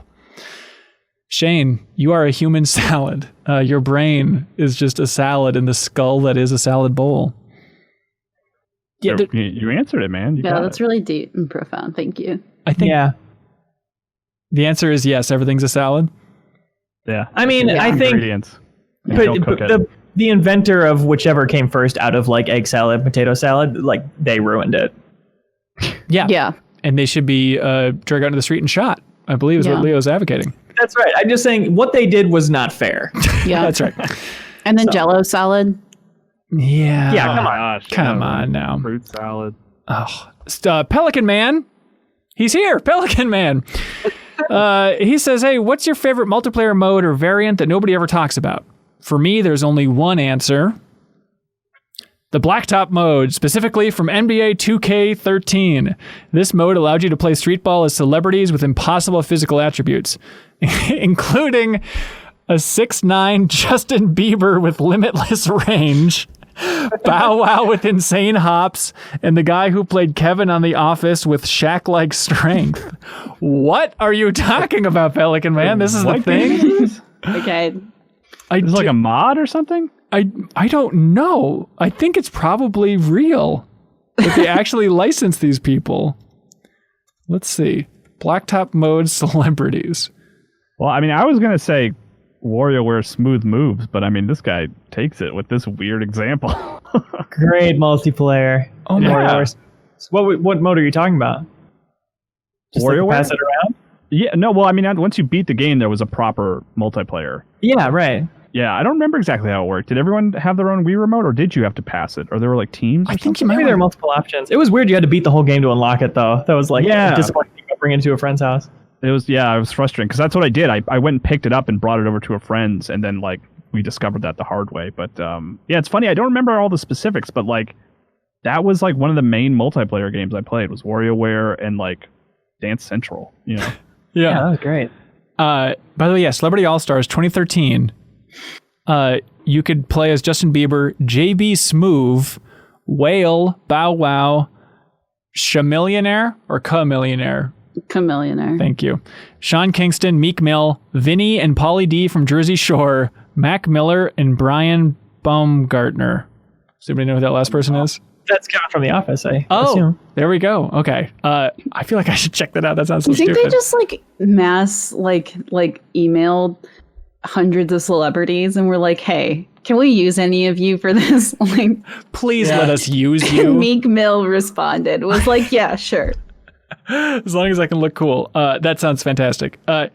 I mean, I'm a broken record, but Driver San Francisco's split screen tag mode is some of my favorite racing game experiences. I don't think we've streamed it at MinnMax here, but we probably should sometime soon. I feel like it's a countdown until we stream Driver San Francisco split screen tag mode. Mm-hmm. I love weird multiplayer modes. I got into Crisis 2 multiplayer for some reason. I played like 30, 40 hours of that. Oh my God. Weird. I don't know why, but it was sweet. You could turn invisible and stuff. Was it cool? I'm trying to remember the reputation. Did people like that multiplayer mode, or was it just like the equivalent of playing the multiplayer mode of Arkham Origins endlessly or something? I'm the only one who even knows it existed. Just playing matches by yourself in an empty lobby. Yeah, Max Payne 3 multiplayer, God rest it. I wish servers were still up on PC. God, remind me. So the slow down effect, that was like a radius around your character? How did they do that? Right. It was a radius around your character. And that was like a fully fledged multiplayer mode with like challenges, Call of Duty style of certain number of kills and perks you could do to like give you more slow motion so you could annoy more people by putting them in slow motion all the time. Perfect. Sweet. So Super Mario 64 DS has a download multiplayer mode that I've spent an ungodly amount of time playing with, like friends. Yeah, because you only needed one cartridge, right? Exactly, yeah, and that's why, and the mini games were like, it was like Mario Party style almost, except completely embedded into Mario 64 for the Nintendo DS. Which is that a DS launch title as well? Yes, it I was is. going to say it. Yeah. So that should be the heck out of that. I thought that was a really good launch title. It blew my mind at the time. Having that portable. Yeah. It's funny. Like, I feel like we don't talk because like Mario 64 is this legacy game, and it's like there's a version of it that has 200 stars that people like forget about. Like I played the crap out of that game. That's the first time I finished Mario 64 was with that, and I only used the touchscreen the entire time too. It was my finger was rubbed raw. To like control, like because you could do that. Yeah, for like because using just the D-pad was too weird. Yeah, I think so. I think it would have been my thumb. You didn't use a stylus? No, please. Well, there was a little strap that had the plastic nub. Oh my gosh! Yeah, but it was so imprecise. Yeah, it was rough. It was awful. Who made you do that? I don't know. I was in college and lonely, I guess. I'm trying to figure out. I remember Mario minigames with that. I remember like the drawing the line to make the parachute and stuff. That was like the single player. The bombs. Yeah, and then there's a snowball one where it's like dashing up the hill. Treasure Math Star. I think it just has straight memory, right? Like Treasure Math Star. Leo, you should just go to the tip of your joystick Reddit and just write Treasure Math Storm for set up a script. Okay, I remember. Am I thinking of New Super Mario Brothers where there's kind of like a race one to get 5 coins that was multiplayer? Was that Mario 64 or was that New Super Mario Brothers? There was a lot. They shared a lot of the same mini games actually. Oh, really? Yeah, there's like a card game too that might have been shared. That's a good cut. Yeah, for sure. Yeah. Bring it to Switch. Bring it to Switch, you cowards. Greg, wouldn't that be fun if they ended up porting the 60 or the DS version to the Switch? But it's such a good game. Like even the intro scene where you can like play with the tracing and like draw the little photos and play with the lines, like and the 200 stars and all 4 characters. It's so good. Yeah, yeah.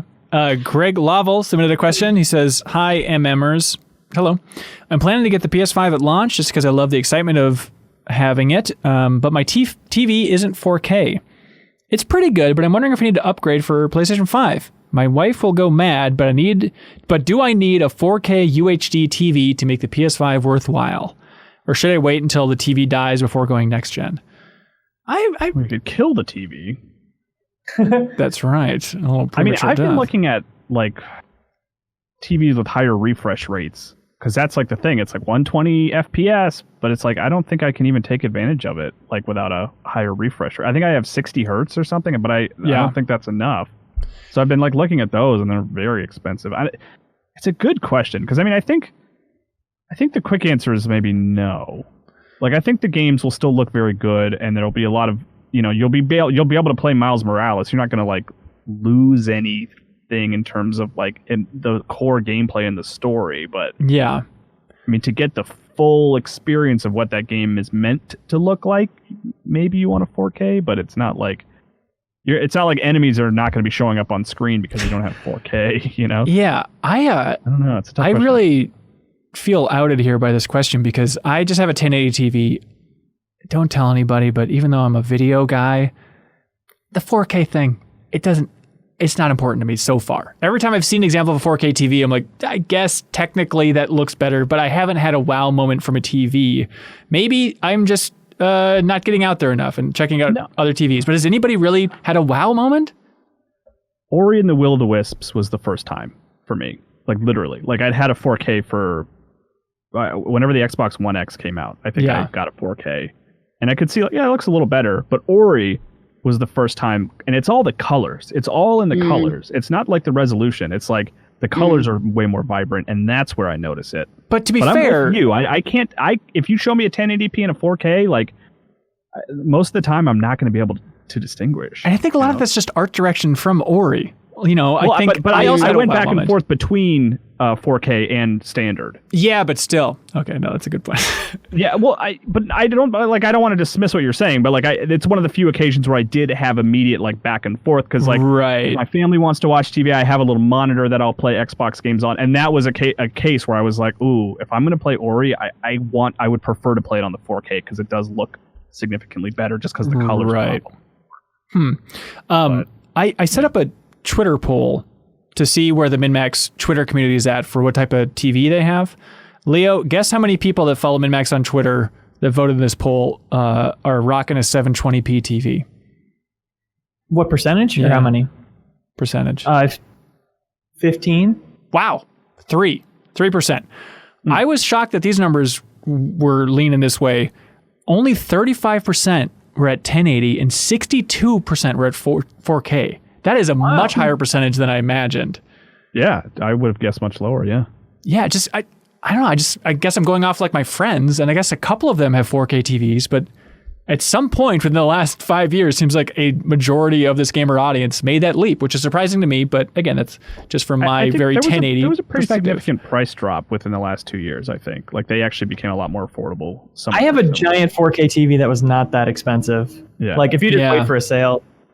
But also, my stance on this is if you're not made of money, it does not a big difference. Yes. Right. That's a good wait for it. The biggest WoW TV moment I had recently was I was at my girlfriend's house, and I was confused about what this was, but they had a newer Samsung TV, and apparently there are baked in Samsung channels now, a ton of channels, and they just have a home improvement channel. Basically their HGTV that's just baked into all new Samsung TVs, which doesn't sound like much, but as somebody who likes a good old fashioned, HGTV show, I was yeah, I'm going to get a Samsung TV because I don't have a TV package, but if I just can have home building shows on my TV at all time, that's a done deal. I care more about HGTV than 4K TV, Kyle. Put it on the back of the box. On the back of the box, please. I don't know what box, but we can put it on there. Slap it on. Jake Zielsdorf wrote in, says, Virginia was a cool game this generation that featured a lot of quick cuts I had only seen in movies before. Do you think / hope we will see more games with higher graphical fidelity do that next gen with the capabilities of the SSDs? I hadn't thought about that. Virginia's kind of a deep cut, but the notable thing about that indie game is it's telling a story, kind of a cryptic storyline, and then it's really cool because as you're playing, it's hard cutting, jump cutting through different areas, which we had the developers on the Game Informer Show podcast back then to talk about how they did that. But I hope bigger studios take advantage of that because that was a really cool effect that you just don't really see in the middle of gameplay very often. That's it. Yeah. I hope people do that. Immediate environmental changes. It's it usually fades to black, fades up. Okay, we've traveled here, Yeah. Victor Pham writes in, do you feel that diversity in gaming protagonists has improved this generation? Well, it's nice to see characters like Ellie, Jin Sakai, and Miles Morales headline the biggest AAA games. It still feels like diversity in the AAA space has a long way to go. What type of representation still feels underserved? Diversity this generation. How are y'all feeling about it? I mean, okay. As far as mainstream, it's okay. E3 being away is really not having E3 is really interesting for this question. I think is really important to take into an account because I think showcases more focus on emphasis I'm tripping over my words. More emphasis on events like the indie showcase enable more representation within games, more diverse representation. The indie showcase we saw, really great sort of also even age diversity, seeing kids in games and seeing characters from other continents, etc. And women. But as far as I did a report for Polygon on E3 based off of a report from Feminist Frequency, and it still wasn't a good year for women in representation of games, and that was 2019. Okay. Yeah. So it's interesting because it's okay, as far as mainstream AAA, I feel obviously it's getting better, but what's better from where we were at before that, right? But like if you consider like games are it's like games industry, it's just like that encompasses so much these days. It's like if you just say like, oh, it was a bad year as far as E3 goes, you're totally erasing like all these smaller creators. Like I've never seen so many great, incredible indie games get so much attention. That's really important. I don't know. And so like, I'm really optimistic because like this generation brought us Switch, which brought us like more smaller creators. Yes, where they feel more liberated to have more diverse characters. Like, you know, it is an interesting point thinking about E3 last year because I think in our minds, like, I think this generation's gotten a lot better. You know, even just the small transition of the Gears 5 marketing focusing on Kate, just like those subtle shifts, like, okay, there's a sign of the times a little bit. That's good. But then if you just zoom out, it's still a fraction. It's like nowhere near 50% of games are going to star a woman, you know?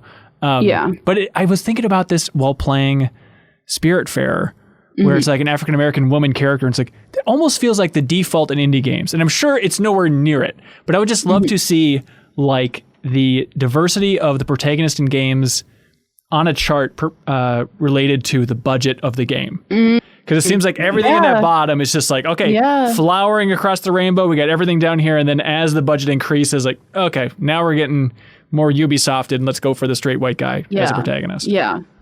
Well, and then there's like other questions where it's like, okay, I mean, as far as, you know, like having Ellie as like protagonist of like one of like the biggest releases of the year, that's really great. But then it's like, who's writing these stories? Like it's just like such a layered and complicated question. That's like, all right, you know, like it's going to take a lot to sort of muddle through it all. But yeah, that would be interesting because I feel like what you'd see is more diverse characters, like a higher percentage of diverse characters for like smaller games, you know? Where do you... you spent a lot of time thinking about this, Anna. Like, what do you think about getting so analytical about that, about like making a chart and like having like the diversity checklist? You know, like, you know, I remember for like. What do you mean, like? Here, so I with the deepest dive on The Last of Us Part 2. We had Nick from Atlanta, dear friend of the show. Yeah. I remember he submitted a comment that we didn't get to on air, and I feel bad about it. But he just wrote in talking about like, hey, everybody's praising the diversity of The Last of Us Part 2, but like, if you map out the non-white characters in the game, not a lot of them have a big role. And it's one of those things like, yeah, I guess that's true, but there's so much diversity highlighted in Last of Us Part 2 that like, it seems like an odd angle to come from, but I think it's easy to get focused on just like, okay, let's crunch the numbers. How many characters does this game have? Therefore, this game is good. Therefore, this game is bad. Do you think it can be like, you know, bottled down into that clinical framework? I mean, I don't think so because like, I don't know, maybe my hottest take is that like a game like Entitled Goose Game is like good for diversity, you know, because it like just opens up people to like the full scheme of like what games can look like. And like, it's not about, for me, it's never been about like a checklist. Like it's just been about like these really, I mean, I guess, I don't know, on the clinical side, like I don't think like women should be exclusively like sexualized in games, right? But then that being said, it's like there are like ways to like portray women sexually, and so it's just like it's so like these conversations like are so nuanced. As far as like The Last of Us 2 goes, like I haven't played it, and so like I can't, you know, speak to it, but like I think that like, you know, that's where like a robust body of criticism comes in, because it's like, you know, like I'm not gonna sit here and say like, oh, like having Ellie on there like is not, you know, important to folks, because like it is, and you know it does improve things, but it's like, okay, you know, I don't know. Yeah, it's a tough question. I mean, I think the core question is like, has it improved? I mean, I'm hopeful that it has. Like it feels like it has, and it's like it is. I kind of appreciate that sort of analytical perspective too, of like just to make sure that like we are being inclusive here, you know, like to get even, because it's like, you can't always go on feelings necessarily. You know, yeah. Well, and I think it's like, if you're a game studio, like maybe it's not about like creating a checklist being like, okay, we checked all like the woke boxes, so like we're good, right? Yeah. Like maybe put that on the back of the box. It's just a 1-2 player woke. Yeah. No. Well, yeah. On their ESRB rating, W for woke. Like I think like it should be more about like, okay, who are like other folks and like voices that we can integrate into the making of these games, and like then let's just like see what games get made, right? Like it's perfectly fine to like, there are diversity consultants, like folks who like work in this field to make media like more inclusive. So it's like, I'm totally down for those voices like being more included in like the AAA space. And I think that's a better way to think about it, because often the people who are doing that work like are like women of color. And that's like providing them an into, you know, like a guiding hand in making these products. Because that's like the other side of it is I read like a piece that was like, oh, now, you know, as we push for more representation in games, we push for like more female representation in games. Like all we're getting is like a bunch of white dudes writing the stories of women. And like, do we want that? And it's like, okay, but like, that's such an essentialized view. Like like it is so messy, but yeah.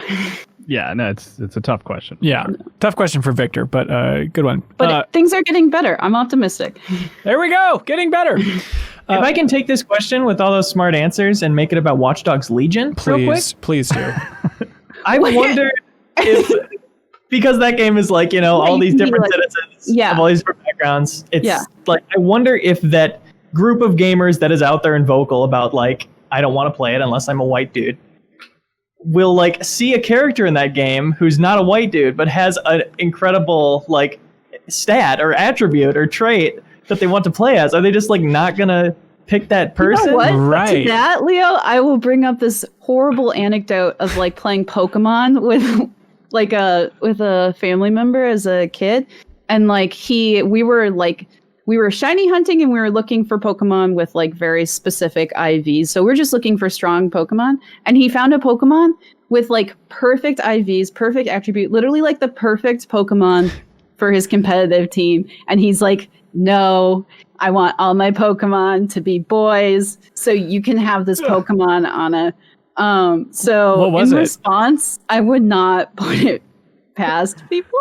So sexist people will actively make their experience worse in order to remain sexist in Watch Dogs 3 is what we'll see. I was thinking about it this weekend, actually, Leo, because I played through Sunset Riders for the 74th time, I believe.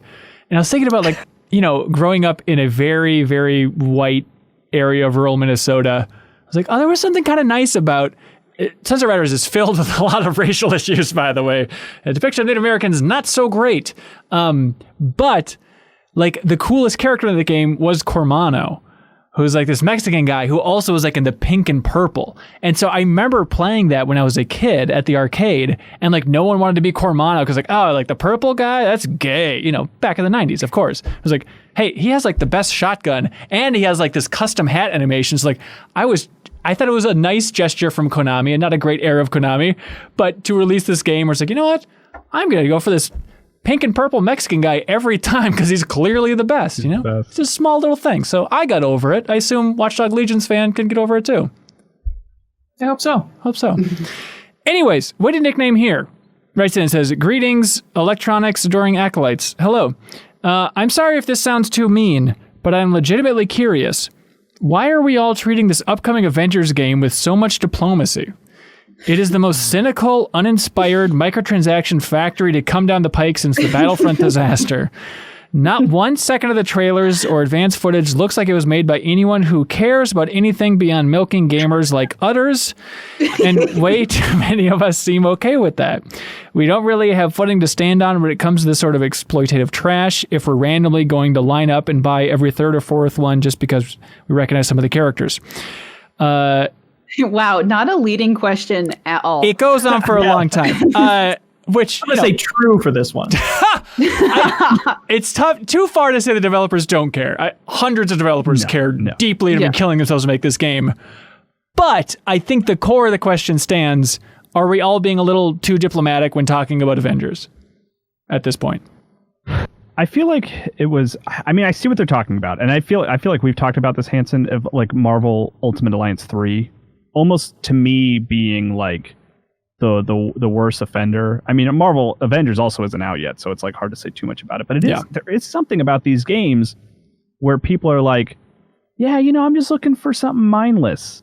Like, I don't want to think about it too much. And it's like, but you deserve a better game than that. If you love these characters, like, you should be okay to like want more from a game starring, you know, these heroes that you adore. You know, everyone can meet the Spider-Man level of quality. I feel like that's a fair expectation. Do you know what it's going to be? Because I'm trying to think.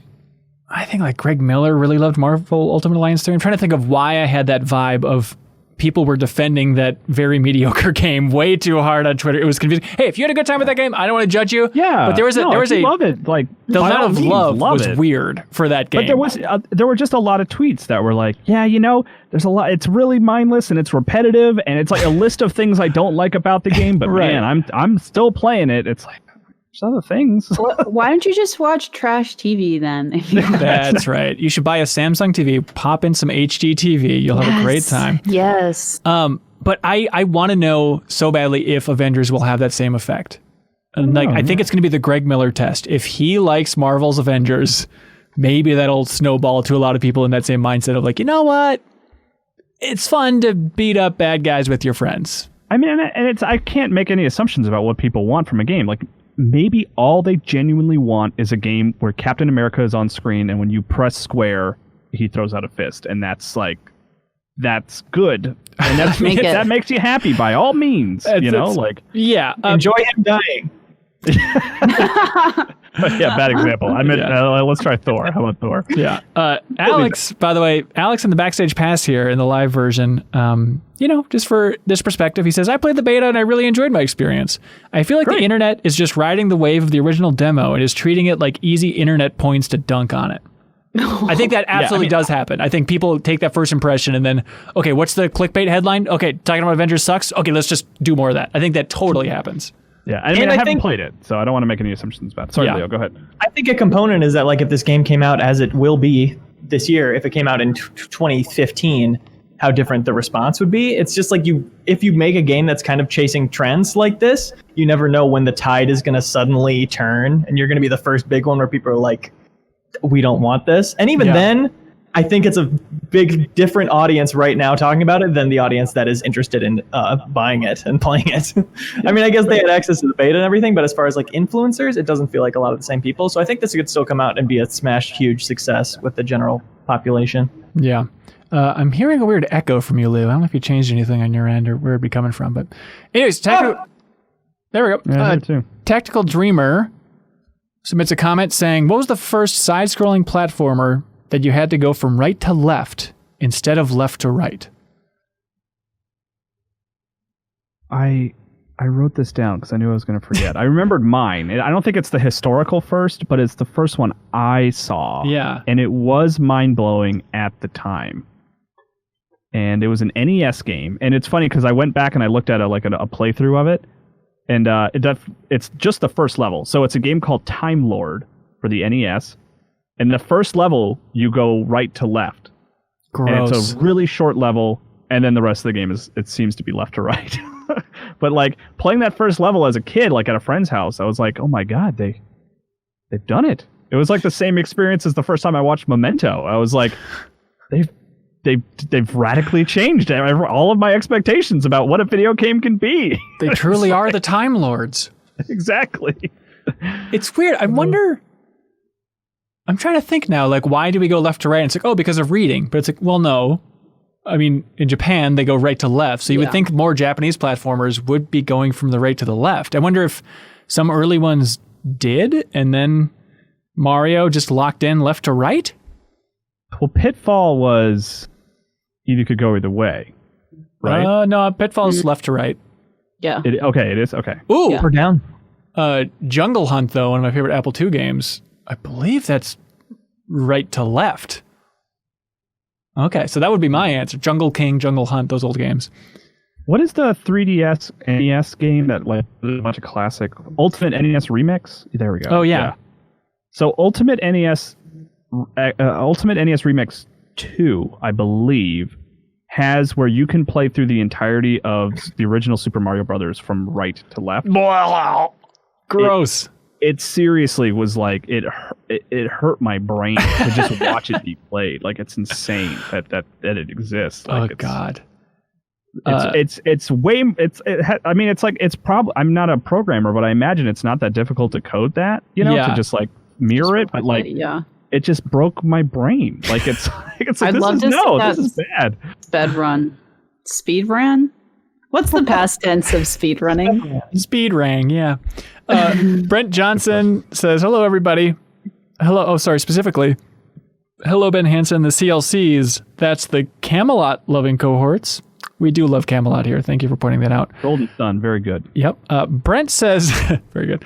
I joined the Patreon just now, right now, because in last week's episode, Kyle made an offhand reference to the 1995 Disney film A Kid in King Arthur's Court. Specifically, the scene where the hero blinds a secondary bad guy with the impossibly powerful laser from his portable CD player. I read in because despite that being a childhood staple movie for me, that's quite literally the first time I've ever heard another human being outside of my family acknowledge that movie existing at all. It genuinely flabbergasted me to hear a reference to it on a podcast in 2020. And I can't believe it's something this weird that finally pushed me to sign up and support you guys on Patreon.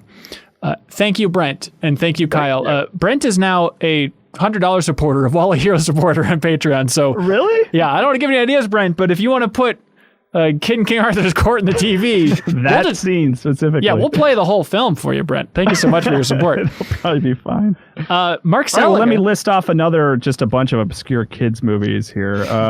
Let's see. Brink. Page Master. Don't get me started on Page Master. Fern Gully. The Fern Gully 2, probably. I don't know if that actually exists. But. Of course it does. Mark Seliga, speaking of Wall of Heroes, says, as an original producer for G4 back when it launched, I watched a channel be totally mismanaged and run to the ground by executives that had never touched a controller, while the few of us that were gamers were looked at like lunatics when we came up with weird and wacky gamer ideas. Now that G4 is coming back in some form, do you think that television or TV-like formats work for gaming, or should this live with the Twitches and shows like yours? G4 is coming back. Does it matter? Is it coming back as a TV station? As a channel? Yeah, have they said? Or? I don't think they said. Did they? I hope not. I mean, I guess the question still remains. If let's assume that's what it is. Like, it is a weird thing. Like, I have a lot of affection for G4 because, like, it was the first time I had seen, like, a game played that I wasn't holding the controller in my hand on, like, TV. Yeah. Which really blew my mind. It also was the first place that I connected a lot of faces to game developers. Like, it was the first time I found out maybe even what Miyamoto looked like and what Hideo Kojima looked like. And, like, Jason Rubin, I remember being on, like, TV talking about Jak 2. And, like, it was the first place that I connected people to making video games. I attribute that to G4, but like in this modern age, like I feel like there's people who do what G4 would have done like really well on the internet already. YouTubers and Twitch streamers and stuff like that. So I don't know if there's room for it. I'm really not sure. No, especially if they try and go for more of that antiquated. Even if it was putting up in a different era, and just the idea of having a crowd in that small room or like any sort of audience for any sort of old TV structure for this thing, it just is going to feel gross and unnecessary. And I think even something like COVID has shed new light on like the late night talk shows. I've been fascinated by seeing them kind of take it from the DIY perspective, and it's such a fun sliver where they're all just really rustic.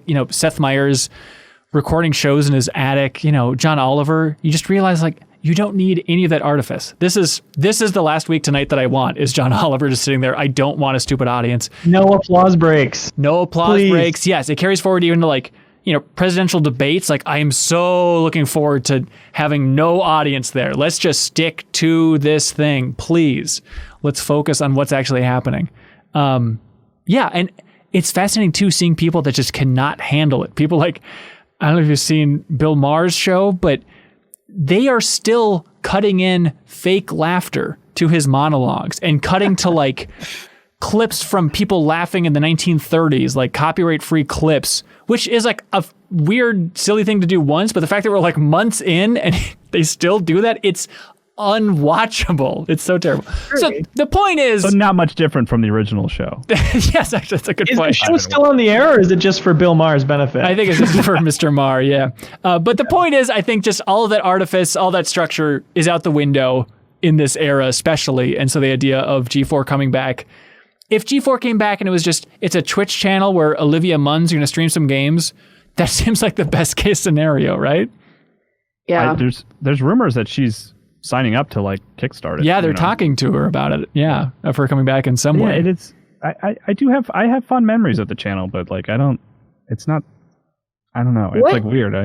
What audience do you think they're going for though? Because like most, I don't know. I have a 16-year-old brother. He only uses his phone to watch stuff. Like even Netflix, he uses like his phone to watch, which is wild because he plays games on a desktop. But like no one who uses TV as their primary way of consuming media is going to want to watch games content. Like, right? Like, is that a safe assumption? I think, well, I mean, there's stuff like, having esports and ESPN and all that stuff, but I think their audience is that revival nostalgia, the Lego sequel phenomenon in Hollywood of like, hey, this old thing's coming back. Please watch it. I mean, a little bit of that XFL thing, but more like, hey, Beavis and Butthead's coming back. I think it's going to be that same vein of hopefully there's enough people that are nostalgic about the concept of G4 that it might give us a little bit of a boost out of the gate. Yeah. Maybe this story is longer than it is interesting, but I like G4 a lot as a kid. Kevin Pereira came back with a different show called Attack that was a Twitch show that was like 2 or 3 times a week. And I got weirdly obsessed with it a few years ago. It wasn't especially good, but it was completely fascinating to me. It was basically like a 2-hour telethon every episode where they'd be like calling out subs and, trying to get to a certain money goal between like scripted planned content or like edited segments that they had put in that was like, gaming parodies or whatever with a different host that wasn't Kevin Pereira. But it was like really above average effort for Twitch content. And if that's what G4 is when it comes back, is like above average quality streaming channel that's just got a bit more care put into it than just like somebody playing a game and saying thank you for the sub, I might be on board for that. Yeah. So I'm sorry, Pereira was not on screen? He was involved, but he was not the host. Oh. And they didn't have a studio audience. They just kind of had the crew laughing, which I think Attack of the Show did too. But it was a weird kind of fun, actually. That actually always appealed to me. That sort of we're all hanging out, just trying to make the crew laugh more than we are like an audience. Like that. It was very scrappy. Like that. Yeah. Like that horrifying VGAs from, was it 2013 with Sean Murray, where it's just Jeff Keighley and the super awkward Joel McHale room. Yeah. Leo, that's what they called it that year. It was a mouthful, but it worked. Leo, whatever you did to your mic, it sounds much worse now. But Mark Seliga, thank you for writing in about that. Also, Mark Seliga, you're on the Wall of Heroes, and you never sent us an image. So I just Googled Mark Seliga and put that one on there. So please send us your preferred image. It could be of anything from G4, whatever you'd like. Dead Space Trace writes in, says, I forced myself to stop playing Destiny 2 after about 400 hours because I realized that I was literally losing sleep from thinking about it constantly. I ignored all other games, only read and listened to Destiny-related content, and nearly let it consume my life. My question is, what game have you quit playing for your own well-being?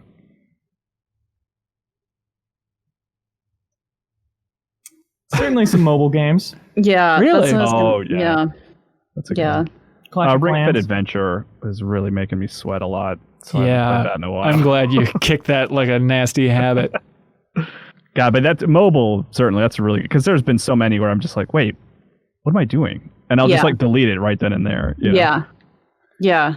I'm actually close to deleting an app called Penguin Isle. What is that? It's a free to play game where you build a colony of penguins. And it's just like a clicker. And like I've probably checked it like, I don't want to say how many times I've checked it today. But it was this thing where it's like, oh, this is much better than checking Twitter obsessively. And now it's like, oh no, like this is not good. Like I should just not be constantly on my phone. But then beyond that, I think like in high school, I had to stop playing like RuneScape because I was just like neglecting homework and just like grinding in RuneScape. Yeah, it seems like, Leo, were you into RuneScape? Or are you just a MapleStory 2 guy? Why am I connecting you to that scene? I was into RuneScape. Yeah. There we go. Finally found the thing you two have in common.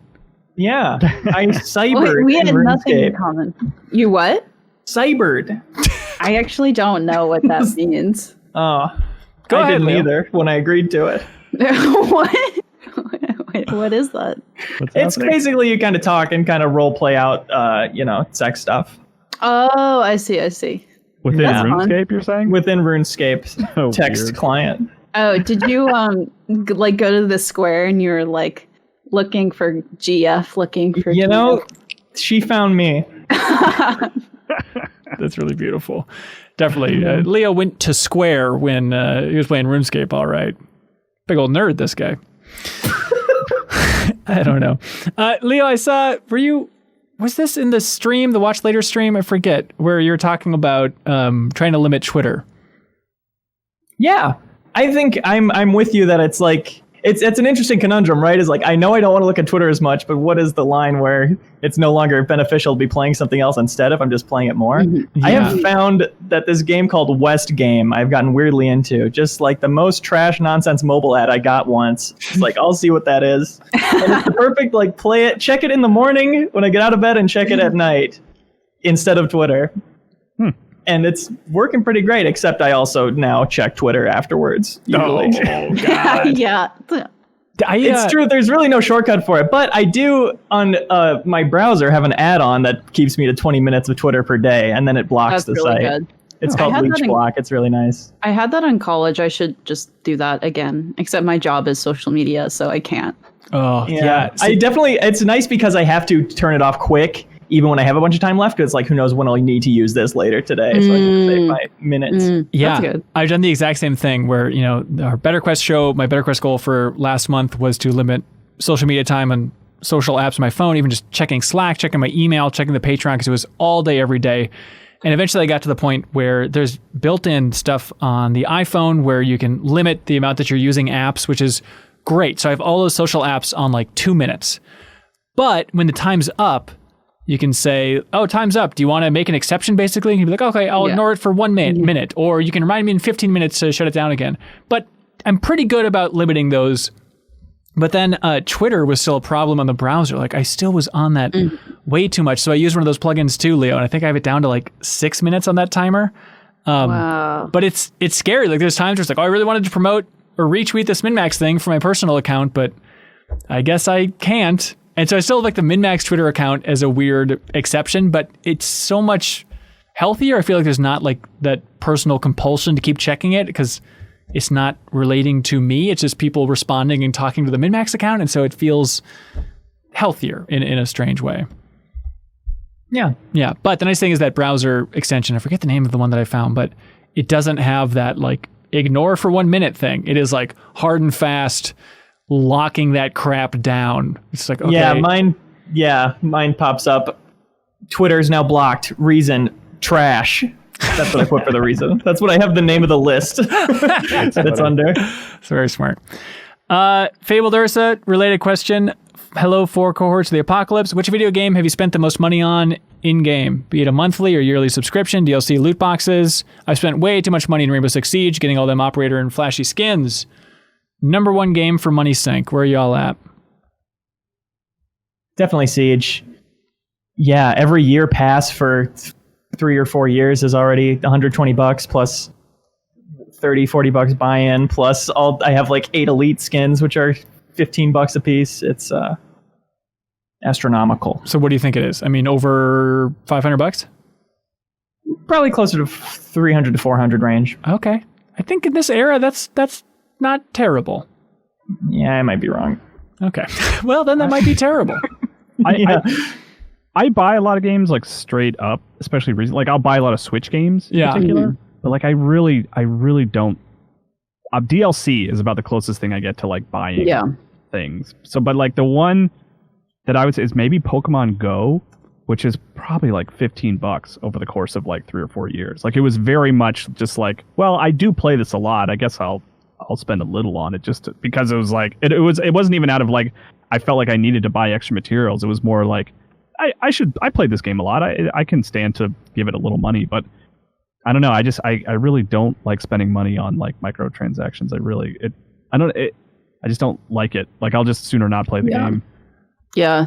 I feel like the moment I've never bought a microtransaction in a game because I feel like it'll just like, open some sort of Pandora's box. Yeah.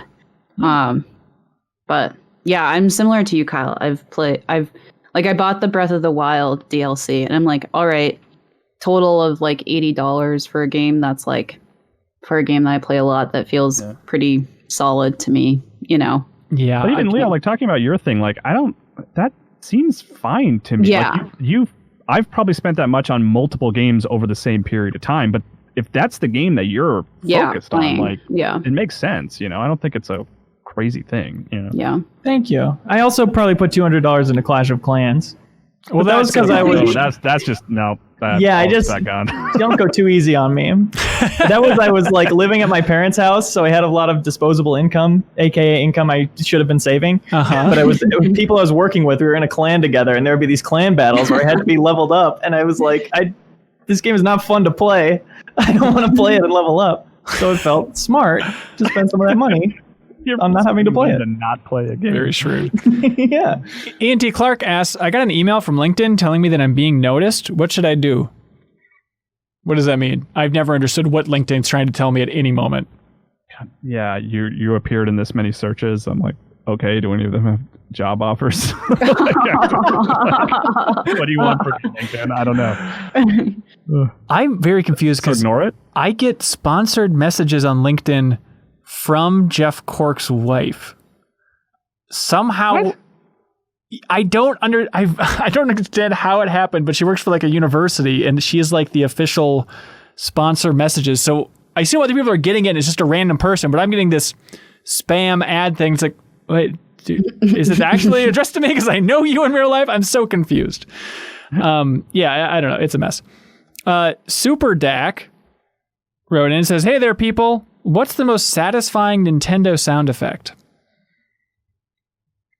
I love this question. Coin pickup, maybe? I mean, that's a classic. The gas station cash register would probably agree with you. I think it's specifically the end of a level in Super Mario World. Just that, like just that little slide whistle-esque like warp as the screen's closing. It's a very, very good sound effect. Yeah.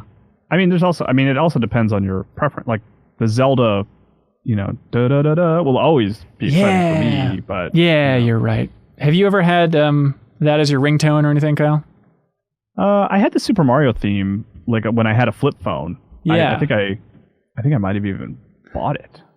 But the other one was I had the codec call from Metal Gear Solid as my text message tone. Oh, of course. And then my mom inherited that phone, and she just never changed it. So like, she was always getting calls from Otacon and stuff. Big Mama. I had for years and years on my old phone, my alarm clock was the Hyrule field music. That so that's very good. I have a weird Pavlovian response when I play that game. Tyler Carver asks, do you want to play a game? I have a list of games and corresponding worlds or locations associated with them. First person to buzz in with their name and state what game the location is from gets a point. This is very sophisticated. I think we were just talking about this on some stream somewhere. All right. Valley of Bowser. Kyle. Mario and Luigi Bowser's Inside Story? I'm very sorry. So wait, so he has a valley inside of his own body? Is that like his butt crack? Well, it's the first level. You're going there. Oh, I see. That's Super Mario World, ladies and gentlemen. Oh. Okay. Misery Meyer. Leo. Fortnite. Oh, no. Leo, do you have your gamer card on you, man? Yeah, sure. Okay. Sure. Great. You want to rip that up on camera? Kyle? Oh, he's doing it. Misery Meyer, Kyle. The public assigned nickname for a level in Dark Souls. I'm sorry, Kyle. You wrote a book on it that's from Link to the Past. Link to the Past, ladies and gentlemen. Okay, here we go. Columbia. Kyle. Bioshock Infinite. Okay, great. Albion. Kyle. Fable. Cathedral Ward. Leo. Some Dark Souls crap. Yep, exactly. Correct. Roseway Gardena. Kyle, we did a deepest dive on this game, and we talked a lot about Outer World. There we go. Hey. He didn't say his name. Oh, We're safe. Get used to it. Bright Falls. Washington. Leo. Life is Strange. Oh, incorrect. Kyle, looking at you. Life is Normal. Correct. Way to go. No, that was Alan Wake, ladies and gentlemen. That'd be a cool game. It's just Harvest Moon. It's just Life is Normal. Adam Walker writes in and says, hey, MinnMax Community PSA. Community game nights are back after a long hiatus. It returns this weekend, Friday and Saturday night. Halo Combat Evolved is the game we're playing as we prepare for part 3 of the deepest dive on Halo Combat Evolved. We have members of the MinnMax Discord lined up to play on Xbox and PC. If you want to get in on the fun, stop by the community gaming channel in the Patreon exclusive MinnMax Discord. So again, if you support us at any tier, you can get access to that Discord and then play Halo 1 with the community. And then you can join us for the deepest dive as well. And I will be playing one of those nights. I'm not sure exactly which one, but I'll be jumping in with the community and playing. This should be a fun time to go back and play some Halo 1 multiplayer. Hell yes. What do y'all like for question of the week? I like there was a scale one early on. It was pretty cool. Yeah, the big things in open world. I like that one. I like the games we can't quite remember. Yep. Yeah. I feel like we've had that before, but it is good. It is good. I mean, and plus Leo, just like, even though it wasn't a competition. You're right. You are right. I like the Are We Being Answer Too of the Nice? week? I like the Are We Being Too Nice to Avengers, even though it's kind of dicky. I like the side scroller from right to left one. The diversity question was good too. Yeah, was a good thinker. I like the G4. I think that's an interesting discussion. But yeah, I'm between, I think, big thing open world and right to left side scroller. But I'm open to ideas. I'll go scale if we're taking votes between. Yeah, those I'll two. go scale as well. Yeah. Yeah. All right, congratulations, Jonathan Fenn. I am 8-bit, and they're very generous. We'll ship out Inside on PS4, limited edition box version. Thank you so much for writing in with a wonderful question, everybody. We appreciate it. And now it's time for something we call Get a Load of This. Kyle Hilliard, wow us, baby. Get a load of this. This is a weird one. I don't know if this is interesting. It's very quick, but it was getting shared around on Reddit a little bit. So at night, like when I'm driving, for example, if I'm looking at like, what are those things called? The lamps, you know? Street lights? Light up the street. The street lights? Yeah. When I look at the light, I see it, I see it as a normal light, but then it has like a line. Like, Yeah. That's how I see it. Yeah. Do you guys see it that way too? Yeah. Does that mean anything to you, Hanson? No, I have no idea what you're talking about. Okay. I see it like that. That's because Anna and I have astigmatisms. And it's Really? Like that's a thing. Like it's one of those things. I just assumed everyone perceived lights that way. But it's, if you have astigmatism, you see the light. You see like a line going through the light, and it's like I just thought it was like a normal thing, but it's only affects people with astigmatism. What? Wow. What? A It's line going through the light? Yeah, it's just like a line. Yeah, and you'll see what I'm talking. Like because someone was able to sort of make a picture with it on the Reddit post that I was looking at, but. Yeah, I had no idea. That's one of those things. I just assumed that's how everyone perceived lights. But it's the shape of my eyeball, the shape of our eyeballs, Anna. That's beautiful. There you go. Get a load of that. Weird. I love it. Anna? I just feel like I learned a lot about myself. Yeah. Get a load of this. So I actually sent this to Kyle, and then I tuned into it. So there was like okay, so there's a community that did a live fan dub of Akira, the classic, and they did like all the action sounds as well. Oh, wow. And there are clips of it on the Twitch. Like, so they did it live, and I tuned in for part of like the live reading of of the movie. But then are clips of it. So, and there's like a little teaser trailer, and it is incredibly good. Like, it's very funny. There's no way you watch the whole like 2 hour movie. Well, I watched a decent amount of it. Like, but I was just like chilling out. The chat was really fun. I mean, it's like people making like motorcycle noises and stuff. Oh, right? that's awesome. Yeah, the helicopter. I'll send the helicopter clip is very good. Are they doing the music too? Bet. Or do they do the music too? Mm-mm. Okay. No, they don't do the, like the creepy dun dun dun dun. They don't do that. Okay. A lot of the music is vocalized, but that helicopter scene, I want to go look that up actually, because the way that scene works in the movie is everything goes silent. Yeah. And then the helicopter breaks the silence. It's like the perfect timestamp. Yeah. Oh man, that's great. I gotta go watch that. Leo, it is good. Get a load of this. People are playing drone tag in the new Rainbow Six Siege update. So this is something they've added called Ping 2.0. You can ping from drones now. You make a little marker for your team to see. And with Ping 2.0, it now identifies what you're pinging. If you ping a gadget or something, it'll show here's where the barbed wire is. But it also, if you ping a teammate's drone, it'll make a little drone icon that everybody on the team can see. So now in the prep phase, where there's 45 seconds of droning, where sometimes there's not much to do, people on friendly teams, I saw it in a Macy J tweet, are just hopping around trying to ping each other and then run away and not get pinged. And you can only ping once every couple seconds, so you got to get it like right on the money to make the drone icon pop up. Oh, that's very cute. That's a fun idea. Hey, that game is good. Still coming up with fun ways to have fun in there, huh? All right, great. Hey, get a load of this. Did you guys know that there's a sequel to Goodfellas? Kind of. Blue Heaven? My Blue Heaven, Kyle. Way to go. So, and I knew about it before Blank Check. Yes, I heard about this on the Blank Check podcast. I watched it. Dear friends of the show. You watched it? Years ago, yeah. Oh my God, I'd never heard of this. It's a 1990 film that came out 1 month before Goodfellas was released, but it's written by Nora Ephron, who was married to the writer of the book Wise Guys, the real story that Goodfellas was based on. And so Nora Ephron, the writer's wife, wrote this movie that takes place after Goodfellas, where it's the story of Henry Hill in witness protection. But Henry Hill, they changed his name in this version, and he's played by Steve Martin. It looks like one of the most insufferable performances I've ever seen in my life. It is the most obnoxious, horrific. And look, I love Steve Martin, but seeing this clip was horrifying just in the trailer.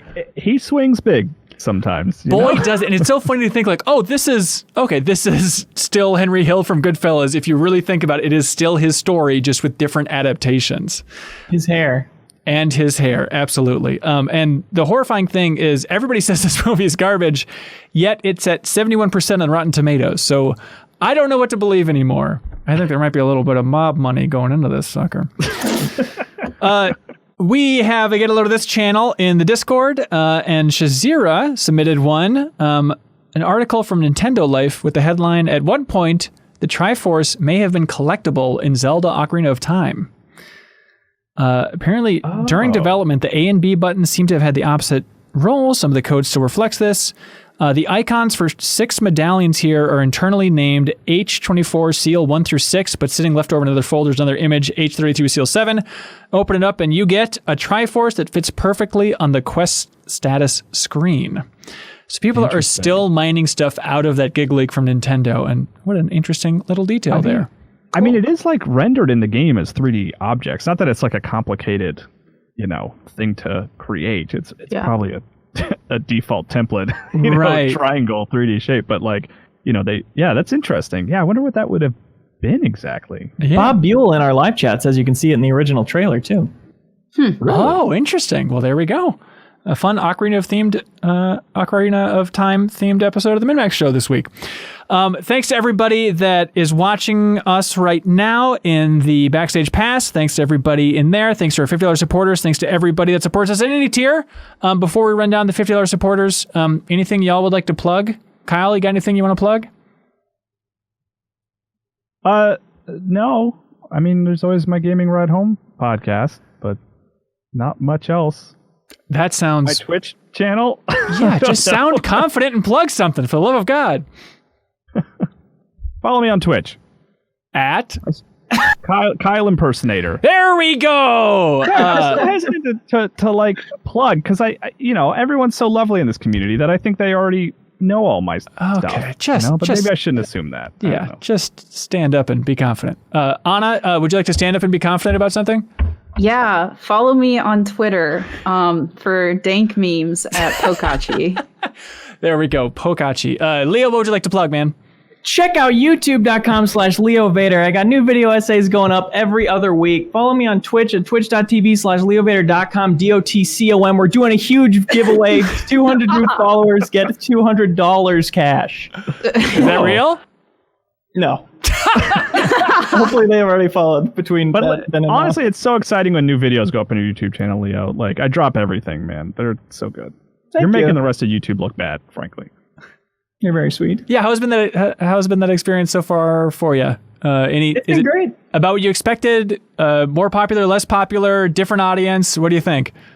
About what I expected as far as popularity. Like, I'm just trying to build a library right now of like similar enough stuff that you know what you're getting when you click into the channel, but also different enough that it's still fun for me to work on and surprising for people to watch, hopefully. Yeah, without spoiling anything, that last video took a wonderful detour, and I just kept thinking, like, God, Leo's really swinging for it. Like, this is a lot of work to put this thing together. It's such a different format for this style of video. Yes, more work than I expected. Yeah, God. So certainly. Yeah, just in case you're confused, Leo, every week that he's not doing a watch later for MinnMax, he has a video essay on his personal channel that is about stuff largely outside of gaming, but all in. What's the framework? What's the umbrella here, Leo? Yeah, they're video essays about everything that's not gaming. Culture or life or whatever. Criticism, kind of, yeah. Yeah, so check it out there. And thank you to everybody at the $50 tier for supporting us. Captain Subs 1, The Bandbox, I'm 8-Bit, Jawarhello, Mirko Arico-Torreno, TimeBombTom, Tyler Carver, Zachary Pligge. Hang on. Leo, this is Zachary Pligge, the person that I might know the best out of this batch. Can you say the name so I won't blow it? Okay, from the top, one more time. Ready? Captain Subs 1, The Bandbox, I'm 8-Bit, Jawarhello, Mirko Arico-Torreno, TimeBombTom, Tyler Carver, Zachary Pligge, BeatenDownBrian, Rebekah Lang, Zachary Pligge, Bryan with a Y, Mark Seliga, Andrew Vala, Ludwig Roque, Jesse Vitelli, Brett Hunter, Zachary Pligge, Thomas Hoster, Snake24, Yarrow, Rob Hudak, William Garcia, Thom Blackburn, SpiralInYourEyes, Scott Castro, Thomas Hankins, Richard Smuts, JT Fels, Spider-Dan, Paul Arias, Andrew Sanford, Chris, Steve Bamdad, Matthew Paxson, Camera Wardlaw, and Zachary Pligge. Thanks so much for watching or listening, everybody. Be good, have fun, let's go.